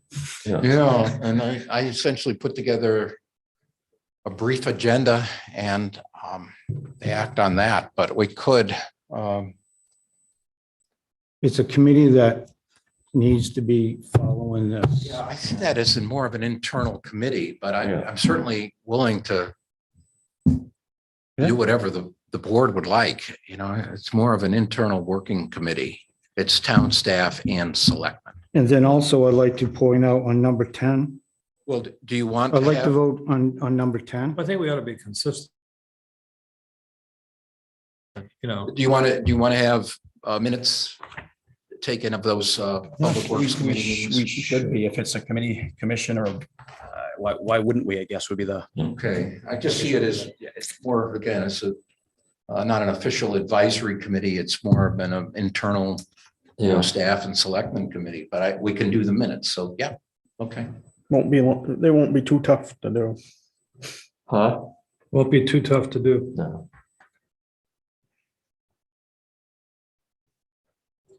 And I bring these up too, because even if there's an appearance of a conflict of interest on number 10, we should make sure that We're in Same page. 14, section 404. Yeah, section number 10. And that language, some of that language is already in the MMA handbook. Yeah. So what are you saying about it then, Mark? Well, what I'm saying is, a perfect example is you had a snowplow issue and we went to mediation and I strictly stay away from the meetings. It was the request of the town manager, Yeah, even though the town attorney says, well, you're one of the owners, you should take part in it. But I didn't take part of it, even sitting as a board member or as owner of a company. but I think there's another rule that says if you're 10% or more owner of a company, then you have to stay out of the, Okay, Yeah, that's in the charter. it's in the charter. but to take place in a discussion to do with it. I'm not sure what the point is, but I don't understand. Well, I'm just saying we need to make sure we're following number 10. If I've seen a situation where it appears to me that there's a conflict of interest, I've asked the board member to acknowledge that and do what they believe is appropriate. Okay, I don't know where we've run afoul of that provision.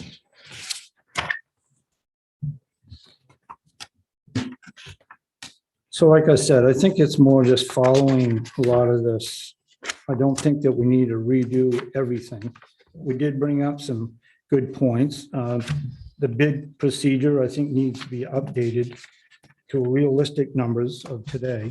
That's on what, 510, Page 20. page Yeah. 20, yeah, And- section 510. And like I've mentioned before, and I've talked to maybe a couple of you, I don't know if I have, but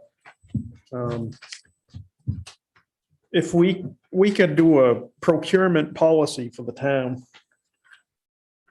and we can kind of change, if we adopt a policy and we refer to it in the charter, then we have a little bit more flexibility to change that policy as time goes forward. So. Yeah, it would be, the charter would refer to the Refer to procurement the- policy. Policy, and then you could outline Policy the could be steps. changed in real time. Correct. Does that make sense? Yeah.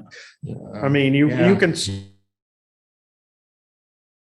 can set your limit in here as 5 or 15,000 or whatever, and still have some of the things, but you can also draft up a purchase type policy. We should maybe back up a little bit and look at because the current charter, it's an expenditure over $5,000. Right. Which unfortunately is not a lot of money anymore.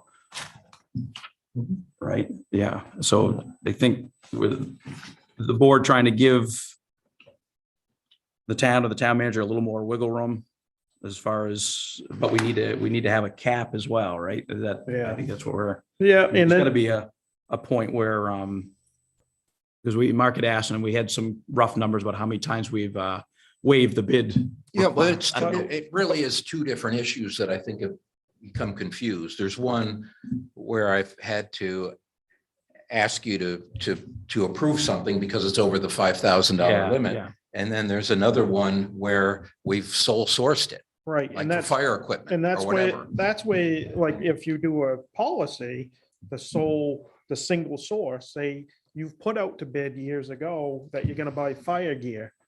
And you don't want to have 5 different vendors that you buy fire gear through. You want to have a consistent.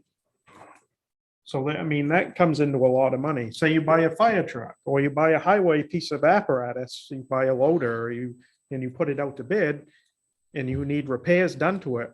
I'm not going to take a Cat piece of equipment to the John Deere dealer to get worked on. I'm going to take it to the Cat dealer so I can get access to the Cat parts quicker. Something to that effect. And if you look at the language on that part, at the top, it says scope of work or services to be performed. You know, you can interpret the scope of work or services any way you want. And you go back to page 9 and I get back to it. On the town manager. On the town manager duties. And it says, you know, Town manager shall submit to the Board of Selectmen for approval any budgeted transactions over $5,000. All non-budgeted items must be submitted to the Board of Selectmen for approval. So if you look at that, we'll say you took your budget and you wanted to buy some stuff for the highway department that was budgeted. We went through the budget process, went through town meeting, and it's in the budget as a budgeted item. So presentation's already been made to the Board of Selectmen, and yeah, it's gonna be over 5,000. Say Chief Warlick's cameras, $8,000. That's a single source product with the technologies that he's already told us that he wanted to buy and what product he needed to buy and what the price was gonna be. And So are this you is what saying- everybody else is going on. It's already a budgeted item. That's right. So Matt should just notify us, hey, it's made it through the budget process. He's got his $8,000. He's ready to purchase this. Is that okay? And we would say, we already know about it. Buy it. But that's what it's saying. It says present for approval. So it's the same thing. Well, that's what you do now. Yeah, but yeah, so if he's already presented it and there's other companies out there that supply that service, it's a single source. And he wants to choose that would be the best fit for his department. So do we have to put that out to bid? Oh, If you- that's what you're saying. I don't know if you have Oh, to no. put it I out to see bid, what but you're- you should. Yeah. If we're not going to go out to bid, I think the elected body needs to be able to review it and say, yes, we agree with you, town staff, or we don't agree with you. Right, but if he's already presented it at budget time to say and tell us what it is, why do we need to go back out to bid if we agreed to it at budget cycle? Well, maybe something like a large cap, like, I don't know, $50,000 or something like that, even if it's budgeted. Times might have changed, and since it's a large gap, you might be able to get a better deal if you go somewhere else to save $5,000. I don't know. Maybe it's 100,000. I don't know, whatever. the number. I think we have a checks and balance system that seems to work, and I don't have a problem waiving a bid requirement.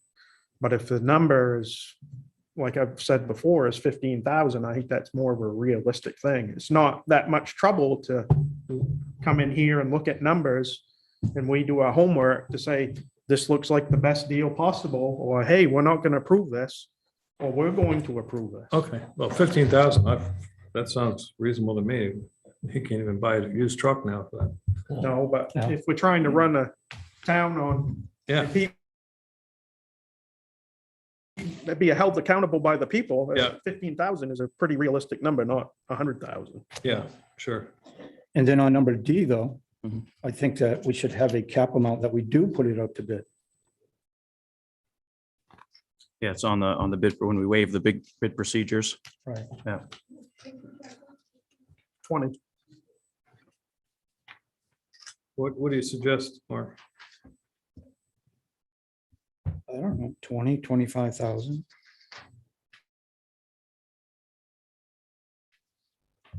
Matt, any idea where, maybe what the maximum amount we waived on bid procedures were? I mean, just off the top of your head, we've waived them before? Oh, yeah. I mean- See, I think we I think I get a waived it list. on the fire truck. We had to fix the pump. and We had the fix, but I fix mean, the- tank. Yeah. But the $400,000 fire truck, I thought We we, put that out to bid. Yeah, you did. 'cause We, that- as the department. oh, you put it out to bid. Okay, Then, yeah, then he You made came to the town Yeah, as, okay.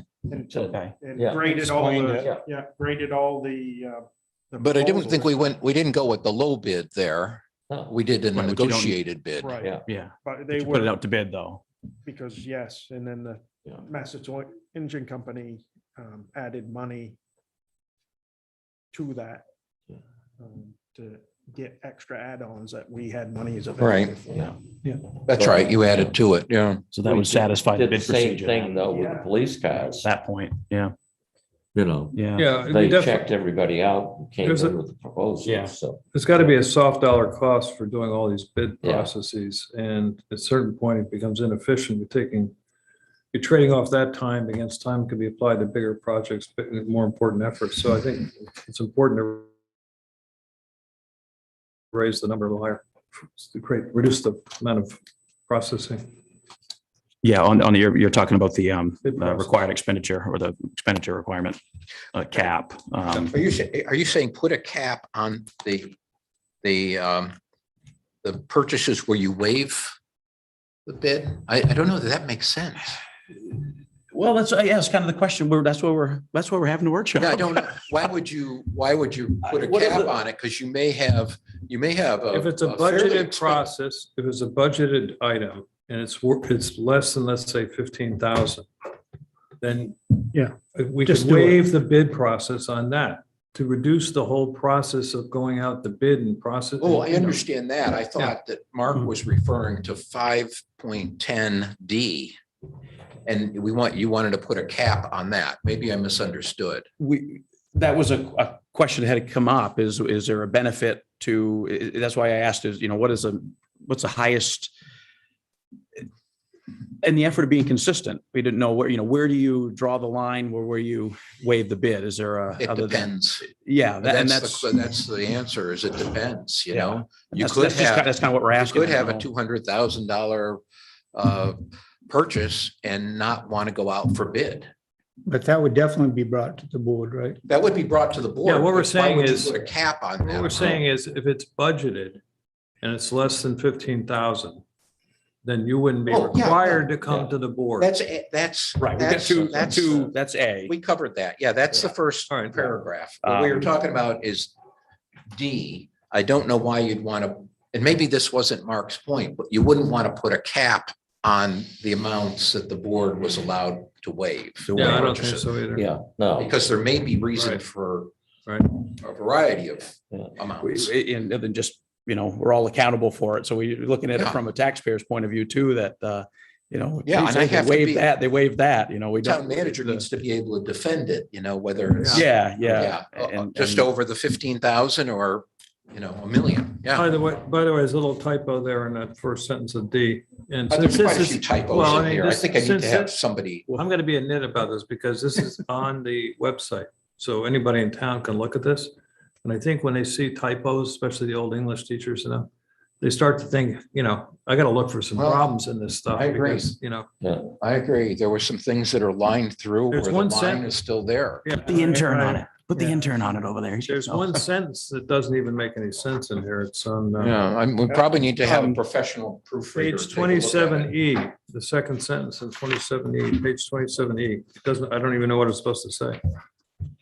Second sentence, 70. 27E, Oh, 20. the third paragraph, second sentence. Oh, subsection E, if a majority votes in favor of a recall, said official or officials shall be removed immediately. And that, what section is that? Next sentence, next sentence, Recall. next sentence, next Yeah, sentence. I was just looking at the heading. In that candidates to succeed the recalled officials for the balance of the unexpired term shall be determined at a subsequent election. I don't understand that. Maybe somebody else does. In that candidate, yeah. Yeah. It should be in that event or something, the Something, candidate. yeah, some wording there that's. The okay. candidate All right. selected to succeed, something like that. So as long as you're on that, Let's- as long as you're let's- on that page, under section What's that? 708. That's what I think before we get, Tom, before we get into All right, all right. too much into the, I know we want to get it In the corrected weeds, and in the I weeds, go ahead. completely All right. agree with you. Right. But we'll back up a little bit. We're still Yep, all right. looking into the bid. Let me get back on my page here, back on page 14. Well, like 20, isn't it? Yeah, 20. 20. Now I don't know where I am. 20, there we go. There are times where we've run into emergency situations for like bid things. Say we have a big storm that comes through and we need to do some work within a few days. I'd like to see in there that we have like an emergency bid procedure, possibly that we get 3, instead of, it's not waiving the bid process, it's getting 3 local quotes or 4 local quotes to fix what we can fix. And And you have that, but you didn't use it, right? yeah, I think we have emergency powers to spend up to 25,000, but if we, Well, I mean, There's a, we had the flood in January, or July 14th, was it 2019, I think, where, we had to get a contractor out there to divert the water, that was going over the road. We just called someone who we knew was available and got him out there ASAP. But if you've got a storm coming through and you got local contractors that work in town that pay taxes in town, and you just say, we're meeting at 8 o'clock in the morning. This is what the project is. This is what the scope. We're gonna meet what it is at 8 o'clock at this point. Can you come out, figure up a price by noon? But really though, is if you put it out to bid, so you have all your prices from your loaders or dump trucks, whatever you want. Well, we did have that before. Say you have a unit, if you have But a you unit didn't pricing. utilize it, Oh, we did. Yeah. We did for years. And we still use the same vendors. like you should. So if you have put it out to unit bid so you got pricing, numbers. unit pricing Yeah, I already. mean, we're still doing that, but, Yeah. but just an emergency, like a big emergency, because there are a lot of towns that their roads have washed out, when the big Yeah, rainstorms, Yeah. so I would. What I've done in Would those that cases. fall more under the, not under this charter, but more under the, Emergency. well, even the Protocols. protocols for the. But if you road have commission. it, but if you put it in Um, there, then you've covered yourself. But D covers it. It says if it's in the best interest of the town, you can avoid bids.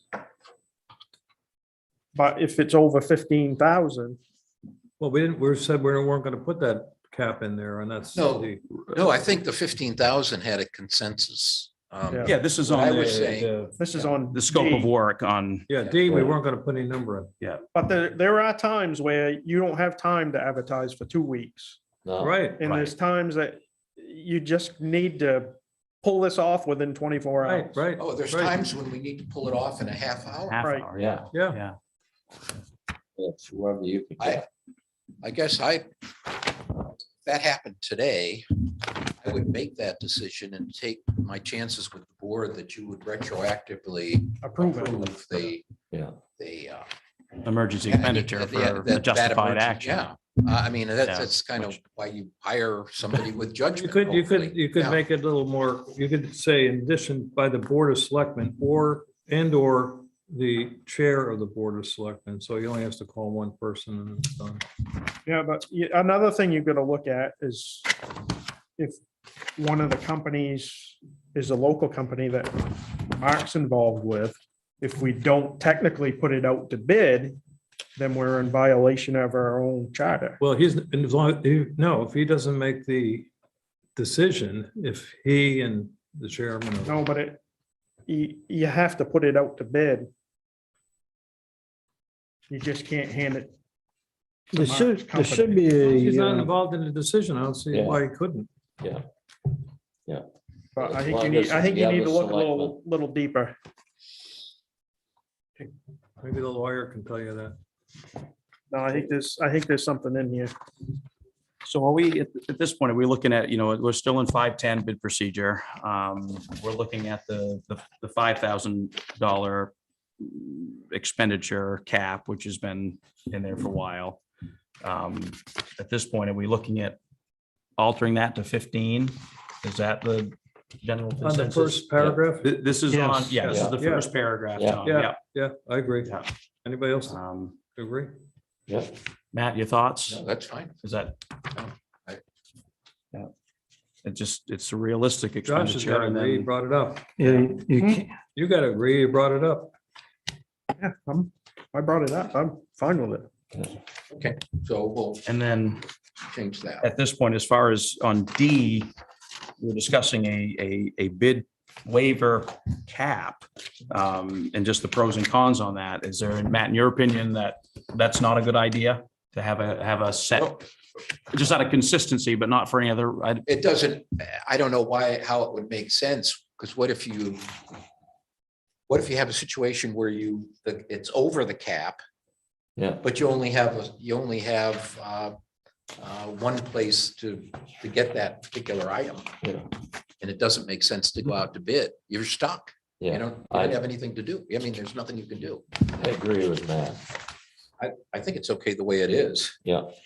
It gives you that flexibility, but it also, I have to make I have to put the justification to you in a public meeting. Yeah, well, we all have to own it.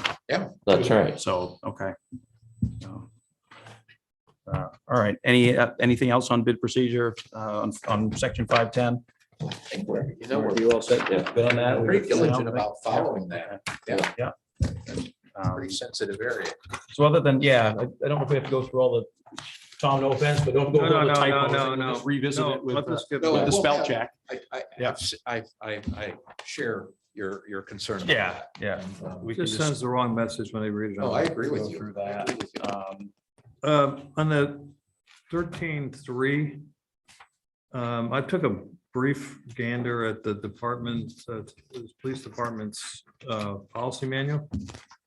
And it's sort of a combination of permanent stuff, gathered stuff, all sort of in a big folder kind of thing. It's not, and I was told by the chief that, the funds aren't there to have somebody put that into like an electronic form, so it could be, updated on a regular basis. It's a whole bunch of piece of paper. It's not electronic.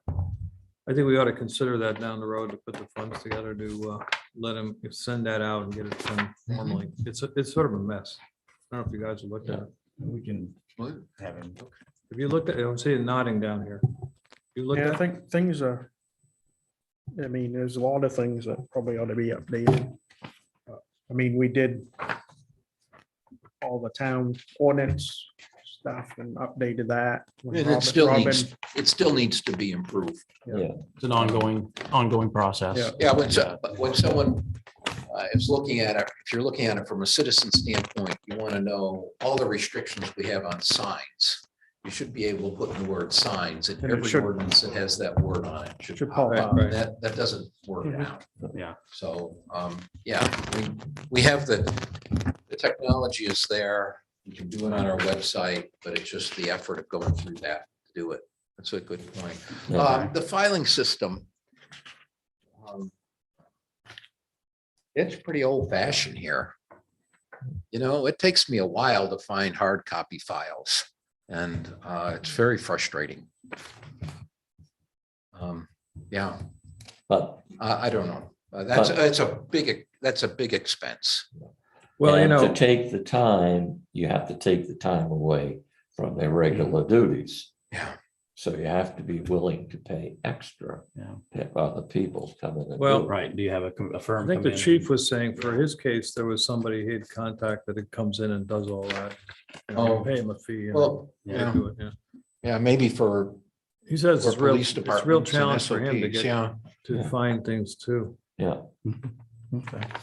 But these days of liability, and as the town grows, you want to be able to get access to that stuff right away and not have confusion. of- Well, I mean, after 10 years, I'm still discovering documents here and there. And I didn't know. I know a lot of it now, but there's still some surprises. There's no search engine I can use to get all this information. Maybe we ought to allocate some money each year in the budget to do that on a. It's kind of a records management Yeah. system. Yeah. Yeah. We can Come up with look at, times, yeah. that's a good idea. We'll get back to the charter. Does anybody, we have any bullet points or anything they want to walk through on it? Well, it says, page 19, required by charter, like reports. Parking committee report is one of them. Parking committee. Yeah. So we don't even have a parking committee. These need to be updated. I think they've been more focused on filling in the potholes down there and, Yeah, but they did. I remember, you're right. They used to meet. and This doesn't exist Especially when you anymore. Yeah. mentioned parking meters. Yeah. yeah. Yeah. 402M. Parking committee report. Okay. And I mean, I did mention neutrality going forward, so we'll have to look at that in regards to the charter, changing all the terminology to Yeah. neutral. That's probably something's gonna be mandated or a state We're statute better on off that to we'll have do- to adhere to. Do that now. Yeah. Page 27. Bonds. I guess it's I'm a little hazy on what this is for. Is this just for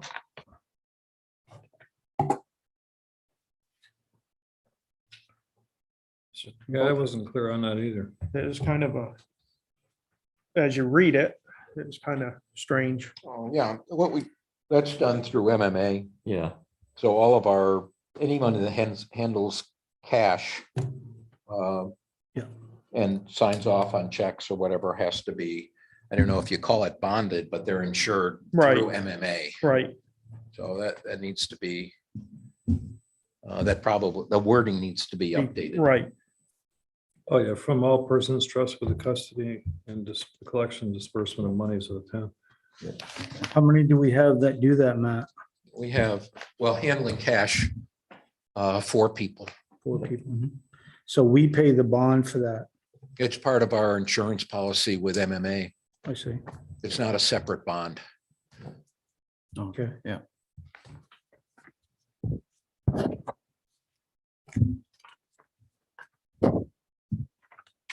Anybody else have any other? I'm pretty good. Sure, yeah. So we'll just, I guess we can recap a little bit. If anybody has anything else to add to the. oh,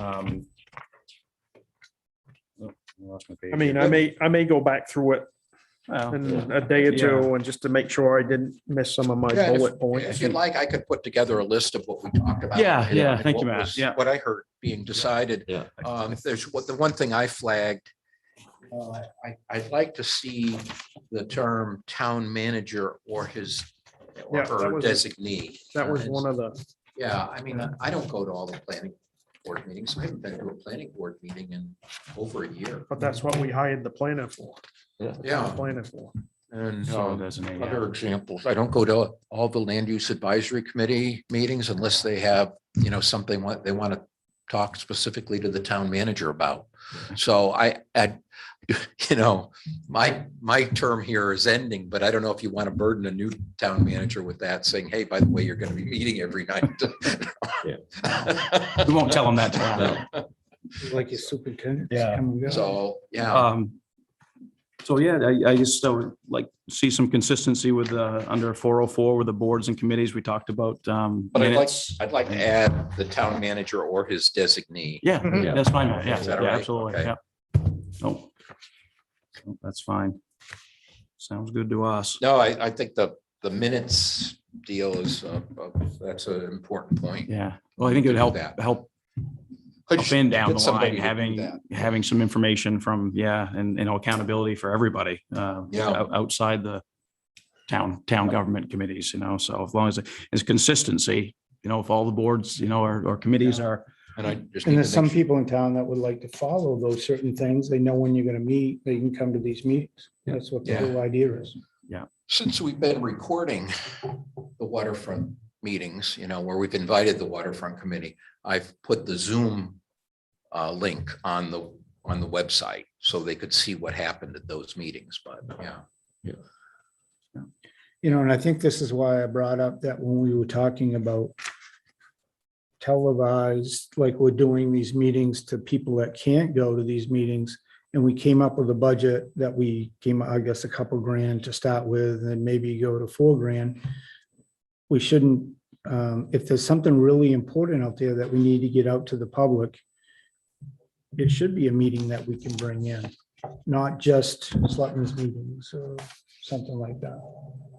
If the board's agreeable to something like that. What I'm saying is, when we have a public meeting to do with the back parking lot, it's a big project. We should have that televised so that the people at home can see that. Yeah. Yeah. And that's definitely the plan. Yeah. Yeah. Yep. Any other, we good with the charter right now? Anybody, anything to add to it? So, yeah. So it's not a rewrite, but something we should visit. Yeah, I don't believe, I'll get an attorney's opinion on it, but I don't believe it needs a charter commission because it isn't a major revamp. It's just basically just. We just appoint ourselves a charter commission. Hmm? We just appoint ourselves a charter commission. Yeah. If you need one. Yeah. Oh, if we need one, do it. Yeah. Because we're what are we changing 5 to 15 and just And, little and we're tweaks. adhering to some and changing some language. Well, it should be like every 5 years or something, we We should review it, update or a it, few yeah. years, all the time, we should be Yeah, reviewing. it should be a, yeah, it's in the state statute, the Charter Commission. So I don't. Well, if we can find out, Matt, if we need to, we will, but if it's just a, you can imagine we need a. Took a lot of time to do the first one. Yeah. I know it did. Yeah, Guys are busy. we don't want to rewrite it. Do you want to, do we want to shoot for November? I don't think there's that many changes where it's going to take any longer than that. If we have, if, Maximize the number of people that will. yeah, if we have time to do public hearings and everything, if we have to form a charter committee, we can just say it's us and speed it up. There's not that, yeah, there's not much to it. If you can, yeah, Yeah, I don't believe. get the you need a proposal commission. written up and. We have to have. Yeah, public- Changing the there. form of government, you know, obviously need a commission, but. Well, if we're you haven't just changed tweaking this since, things, since updating things. 2008 and we're doing it in 2021, I don't know if we have a lot of work for the commission. So. Yeah. No, if we can make all the public hearing schedules for Mhm. November, that'd be great. So was it, we had the original charter and then this revised one? Matt, I meant to ask and you've been a couple of things. away and we've been busy, but where do we During, stand with, during I would say replacing you, but have we reached out to? I have not, I've been out, most Yeah. of the time since we last met. Yeah. All I did was change the wording on the goals. Yeah. But I'll contact Okay. Eaton Peabody and or Don Garish. Yeah, Yeah. and that's the gentleman that Did found it you, before. right? Yeah. So we should, Yeah. yeah, I think the Yeah. by consensus of the board, we want to reach out to them. So, Sounds good. yeah. All right, There we go. everybody good? We're all Yep. good. Yep, we're out of here. Thank you. Yeah, we already adjourned anyway. Thank you. Yeah. Somebody in the corner looks like. Thank he's you. Kind of bored.